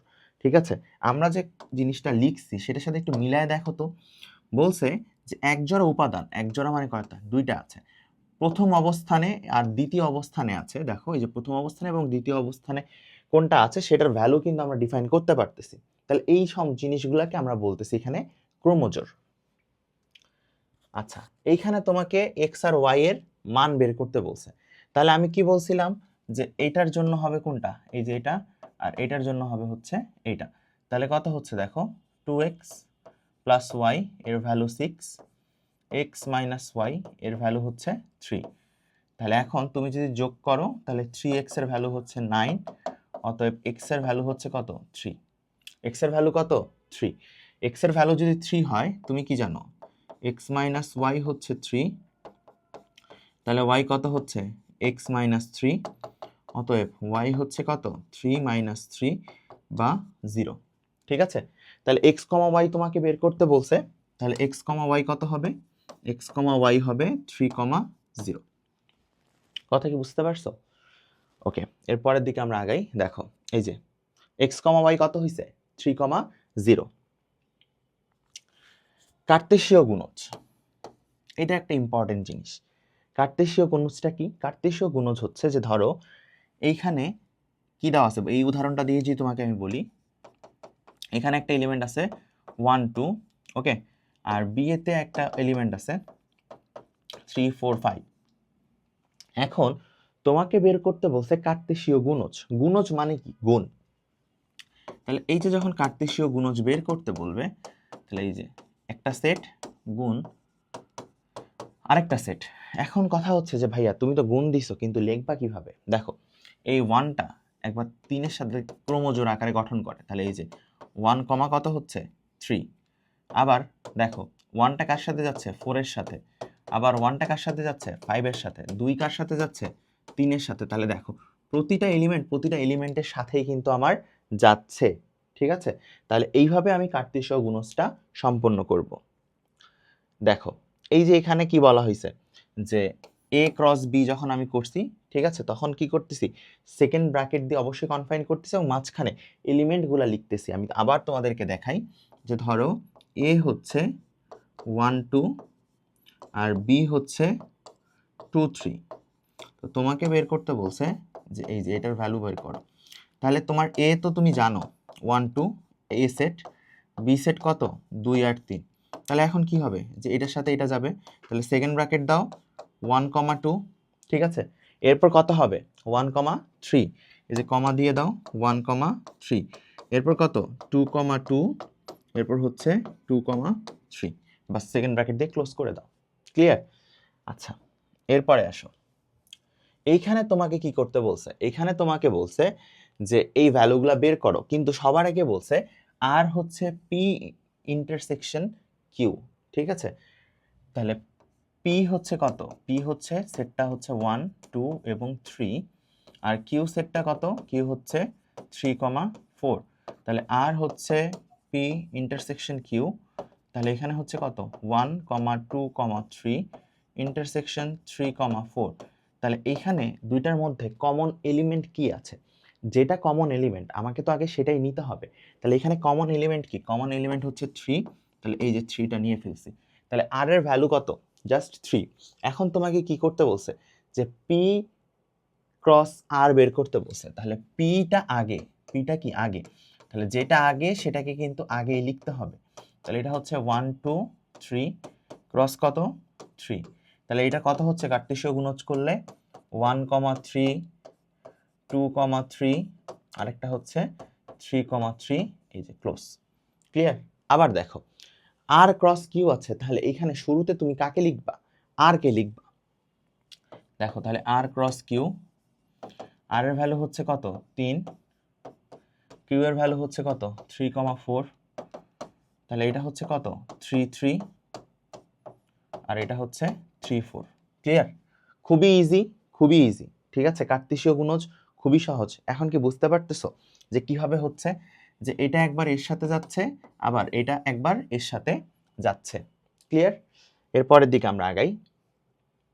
এই যে দেখো যেটা বলছি সেটা কিন্তু একদম হুবহু সেইভাবেই লেখা আছে, 3 3 3 4, এই যে দেখো যে 3 3 3 4 সেকেন্ড ব্র্যাকেট দিয়ে ক্লোজ। কথা কি ক্লিয়ার? এরপরের দিকে আমরা আগাই। দেখো এখানে তোমার এক্স আর ওয়াই এর ভ্যালু বের করতে বলছে, ঠিক আছে, তো কিভাবে করতে হবে, এটার জন্য এটা আর এটার জন্য এই যে এটা। তাহলে প্রথমে কি আছে x/2 প্লাস y/3, এটার ভ্যালু কত 1, তাহলে তুমি লসাগু করো 6, 3x প্লাস 2y হচ্ছে আমার 1, এবার এখান থেকে হচ্ছে 3x প্লাস 2y, একবারে 6 লিখে দিই, হ্যাঁ, তাহলে এটা 1 নম্বর ইকুয়েশন।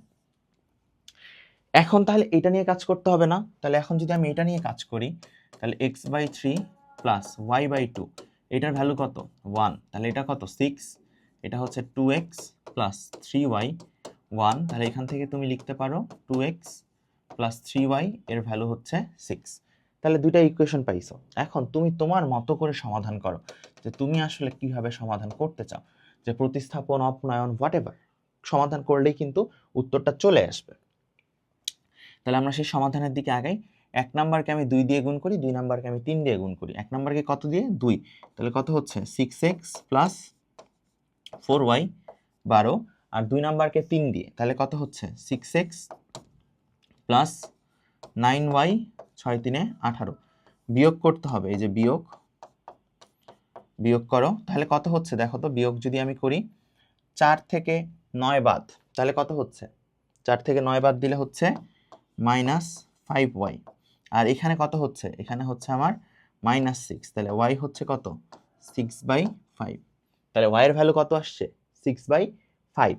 আচ্ছা তাহলে y এর ভ্যালু তো বের হইছে, তাহলে x এর ভ্যালু কত হবে, এখানে বসায় দাও, এখানে কত আছে 3x plus 2y is equal two 6, তাহলে 3x হচ্ছে কত 6 মাইনাস 6 দুগুণা 12 বাই কত 5, তাহলে 3x হচ্ছে 5, 5 6 30 মাইনাস 12, তাহলে x হচ্ছে কত 18/5 ইন্টু 1/3, তাহলে x হচ্ছে 6/5, তাহলে x হচ্ছে কত 6/5, আর y হচ্ছে এই যেটা।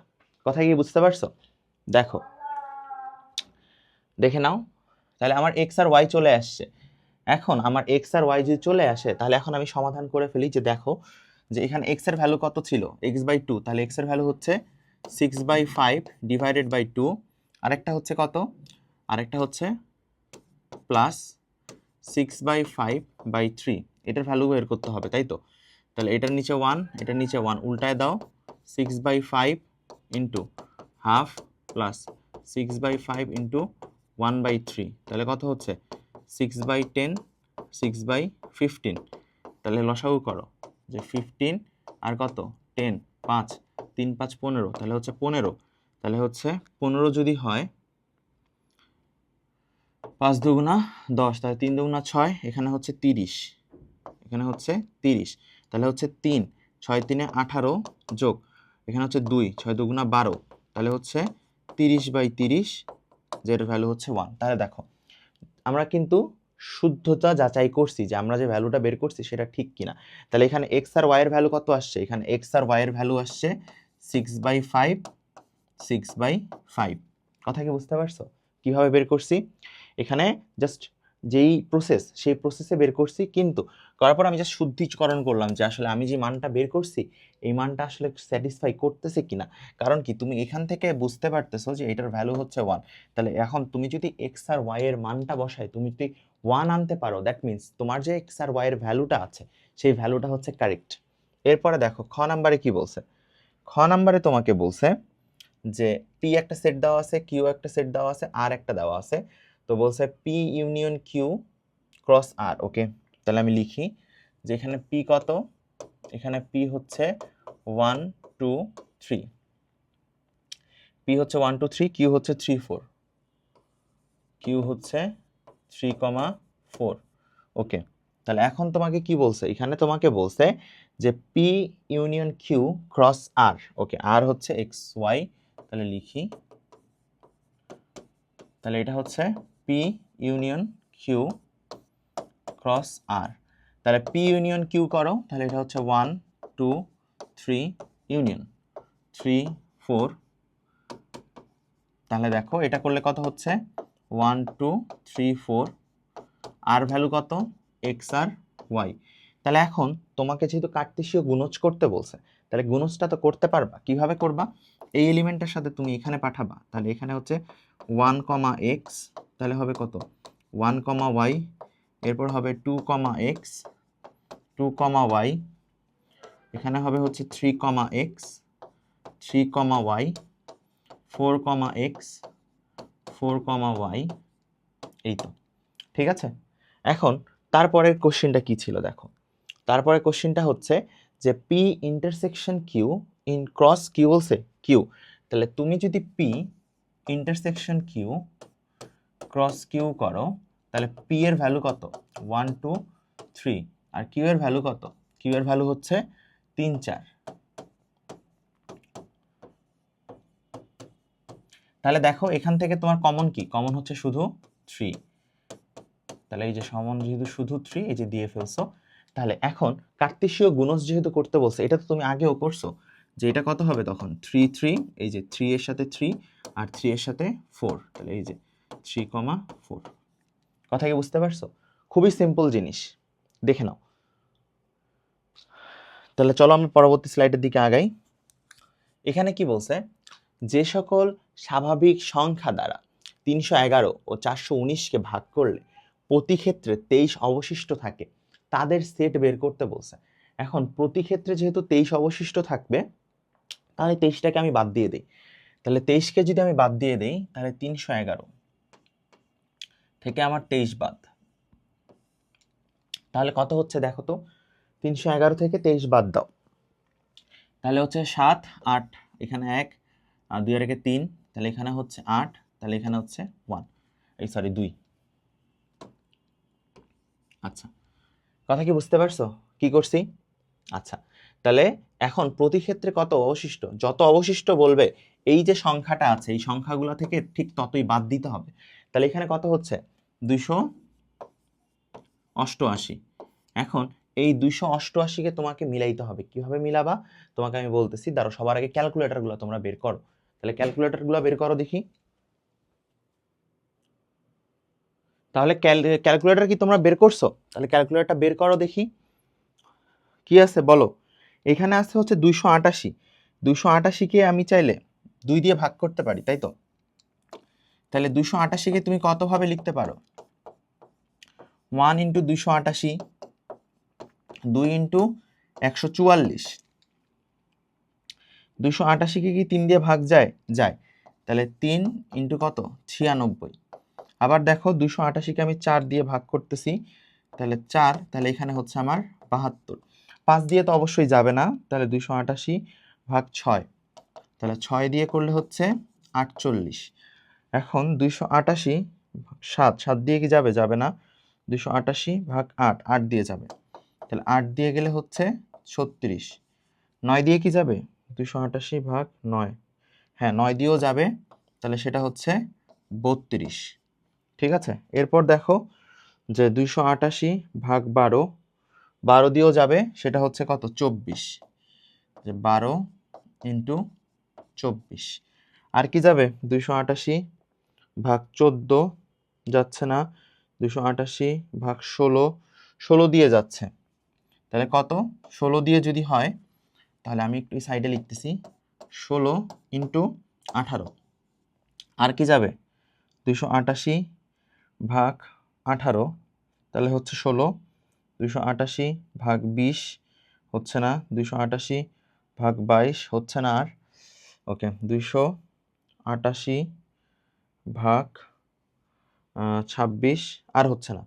তাহলে দেখো এখানে যখন তুমি সেট গঠন করবা, গুণনীয়কগুলো আগে আমি বের করে নিছি, ঠিক আছে, কিন্তু প্রতি ক্ষেত্রে 23 যেহেতু অবশিষ্ট থাকবে, ইন দ্যাট কেস তোমাকে মনে রাখতে হবে 23-এর চেয়ে বড় যেসব গুণনীয়কগুলো আছে শুধু সেটাই নিতে হবে। তাহলে এখানে দেখো তো 23-এর চেয়ে বড় গুণনীয়ক কি কি আছে এখানে, 23-এর চেয়ে বড় গুণনীয়ক কি কি আছে এখানে দেখো, 24 আছে, 32 আছে, 36 আছে, 48, 72, 96, 144, 288, এগুলো প্রতিটাই হচ্ছে তোমার 23-এর চেয়ে বড়। তাহলে তোমার এ যে সেটটা হবে সেই সেটটা কি হবে, সেই সেটটা হবে 23-এর চেয়ে বড় যেসব উপাদান আছে, 24, 32, 36, তারপর কত আছে 48, তারপর কত 72, 96, 144, 288, ওকে। তাহলে এ সেটটা তুমি বের করতে পারছো।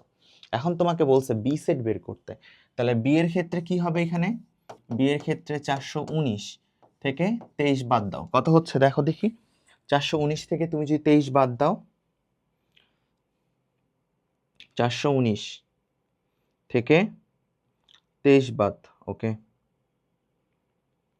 তাহলে হচ্ছে 396। এখন 396 কে তুমি কত লিখতে পারো 1 ইন্টু 396, আবার 396 কে তুমি 2 দিয়েও ইয়া করতে পারো, তাহলে হচ্ছে 2 ইন্টু 198, তাহলে 396 ভাগ 3, 3 দিয়ে করলে হচ্ছে 132, তাহলে 4 দিয়ে করো দেখি কত হচ্ছে, 4 দিয়ে করলে হচ্ছে 99, ওকে। এখন 396 ভাগ 8, 8 দিয়ে মিলতেছে না, 396 ভাগ 9, 9 দিয়ে মিলতেছে, তাহলে 9 যদি হয় তাহলে হবে হচ্ছে 44, 396 ভাগ হচ্ছে 36, তাহলে হচ্ছে 11, তাহলে 11, 36। এরপরে দেখো 396 ভাগ 48 মিলতেছে না, 396 ভাগ হচ্ছে 72 মিলতেছে না, 396 ভাগ হচ্ছে 96 না, মিলতেছে না, ঠিক আছে। আমরা আরেকটু দেখি, 396 কে আর কত দিয়ে ভাগ দেওয়া যায়, 14 দিয়ে যায়, 14 দিয়ে যাচ্ছে না, 96 ভাগ 16, 16 দিয়েও যাচ্ছে না, 396 কে 18 দিয়ে ভাগ যাচ্ছে, ওকে, তাহলে 18 দিয়ে যাচ্ছে। এখন তোমাকে একটা জিনিস মনে রাখতে হবে, এখানে কি মনে রাখতে হবে, যে 23-এর চেয়ে বড় সংখ্যাগুলো নিতে হবে, কার চেয়ে বড় 23-এর চেয়ে বড়। তাহলে এইখানে 23-এর চেয়ে বড় সংখ্যা যদি তুমি নিতে চাও, ইন দ্যাট কেস তোমার কি কি আছে বলো তো, 36 আছে, 44 আছে, 99, এই যে এই সংখ্যাগুলো আছে, তাহলে তোমার বি সেটের এলিমেন্টটা কি হবে 36 থেকে শুরু হবে, তাহলে 36, 44, 99, 132, 198, তারপর হচ্ছে কত 396। এখন যেটা অবশিষ্ট থাকে, কমন যেটা তোমাকে বের করতে বলছে, তাহলে কমন বের করা মানে কি ইন্টারসেকশন, তাহলে এখানে এ ইন্টারসেকশন বি যদি করো, দুইটা সেটের ভিতর কমন একটা এলিমেন্ট পাবা, সেটা দেখো এখানেও 36 আছে, এখানেও 36 আছে, তাহলে ইন্টারসেকশন করলে উত্তর হবে 36। কথা ক্লিয়ার? আমরা যদি এটা সমাধানটার দিকে দেখি, দেখো নির্ণয় সেট হচ্ছে কিন্তু 36, কথা কি ক্লিয়ার? যেমন দেখো এখানে আরো অনেকগুলা করছে, ঠিক আছে, আমরা সবগুলা হয়তো করি না, এখানে কত কত লিখছি 33 লিখছি, 36 থেকে করছি। সো বিষয়টা হচ্ছে যে তুমি যতটুকু ভাঙাইতে পারতেছো, এই জন্য এই ম্যাথগুলো হচ্ছে প্র্যাকটিসের ম্যাথ।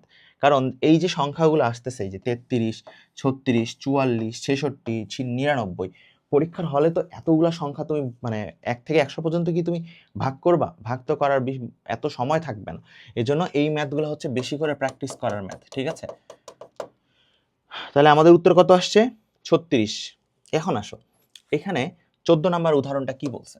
এখানে বলছে 100 জন শিক্ষার্থীর মধ্যে কয়জন? 100 জন। আবার বলতেছি 100 জন স্টুডেন্ট আছে, ওকে? তো পরীক্ষায় 88 জন বাংলায়, 80 জন গণিতে ও 70 জন উভয় বিষয়ে পাশ করছে। তথ্যগুলো ভেন চিত্রের মাধ্যমে প্রকাশ করো। কতজন শিক্ষার্থী উভয় বিষয়েই ফেল করছে? তোমাকে এইটা বের করতে বলছে। তো পাস তো তোমার দেওয়া আছে যে উভয় বিষয়ে পাস কতজন করছে। তাহলে এখন শুধু উভয় বিষয়ই ফেল করছে এইরকম শিক্ষার্থী তোমাকে বের করতে বলছে। তাহলে তুমি এটা বের করবা কিভাবে বলো? যে তোমার এইখানে টোটাল স্টুডেন্ট হচ্ছে 100, এই ম্যাথগুলো কিন্তু ইম্পর্টেন্ট। টোটাল স্টুডেন্ট হচ্ছে কত? 100, ঠিক আছে? ম্যাথে বাংলায় পাশ করছে, শুধু বাংলায় পাশ করছে কতজন? বাংলায় পাশ করছে হচ্ছে 88 জন। আবার গণিতে পাশ করছে হচ্ছে, ম্যাথে পাশ করছে হচ্ছে 80 জন। উভয় বিষয়ে 70 জন পাশ করছে। যে উভয়, যে বোথ, এই যে বোথ লিখলাম, সেই বোথে হচ্ছে আমার 70 জন। তাহলে এখন শুধু কতজন শিক্ষার্থী উভয় বিষয়ে ফেল করছে তোমাকে তো এইটা বের করতে বলছে যে ফেল আসলে কতজন করছে। তো ফেল বের করার জন্য তাহলে তুমি কি করবা বলো তো? যে এইখানে তো তোমার সব ডেটাগুলো দেওয়া আছে, তো এই ডেটা থেকে তুমি এই ডেটার অ্যাকচুয়াল ইউজটা কিভাবে করবা? জাস্ট একটু 30 সেকেন্ডস মতো একটু খালি চিন্তা করো যে ভাই আমি এটা এইভাবে করতে চাই। বলো দেখি এটা কিভাবে করবা তুমি? জাস্ট চিন্তা করো। চিন্তা করা কি শেষ? একটা মজার বিষয় দেখো, যেই ছেলেটা বাংলায় পাশ করছে, ঠিক আছে, সেই ছেলেটা তো তোমার ম্যাথে ফেল করতে পারে, পারে না? আবার যে ম্যাথে পাশ করছে সে তো বাংলায়ও ফেল করতে পারে। তাহলে তোমার এখানে বের করা উচিত শুধুমাত্র বাংলায় পাশ কতজন করছে। তাহলে শুধুমাত্র বাংলায় পাশ কতজন করছে? শুধু বাংলায় পাশ, শুধু বাংলায় পাশ। তাহলে কিভাবে বের করবা? টোটাল বাংলায় পাশ করছে কত? 88 জন। এখন বাংলা আর গণিতে পাশ করছে টোটাল কতজন? 70 জন। তাহলে এই 88 থেকে যদি আমি 70 বাদ দেই, তাহলে শুধুমাত্র বাংলায় পাশ করা পাবলিকগুলোকে আমরা পাবো। তাহলে বাদ দিয়ে দিলাম 70। তাহলে শুধুমাত্র বাংলায় পাশ করছে হচ্ছে আমাদের 18 জন। ম্যাথের ক্ষেত্রেও সেম। তাহলে শুধু ম্যাথে পাশ করছে, তাহলে ম্যাথে পাশ করছে কতজন? 80 জন। আর উভয়ে পাশ করছে কত? 70। তাহলে ম্যাথে, শুধু ম্যাথে পাশ করছে হচ্ছে 10 জন। ঠিক আছে, যে শুধুমাত্র ম্যাথে পাশ করছে। কথা বুঝাইতে পারছি? আচ্ছা, মানে তোমাকে জিনিসটা এইভাবে বুঝাইতে যাচ্ছি যে ধরো এটা হচ্ছে ম্যাথ, এটা হচ্ছে বাংলা।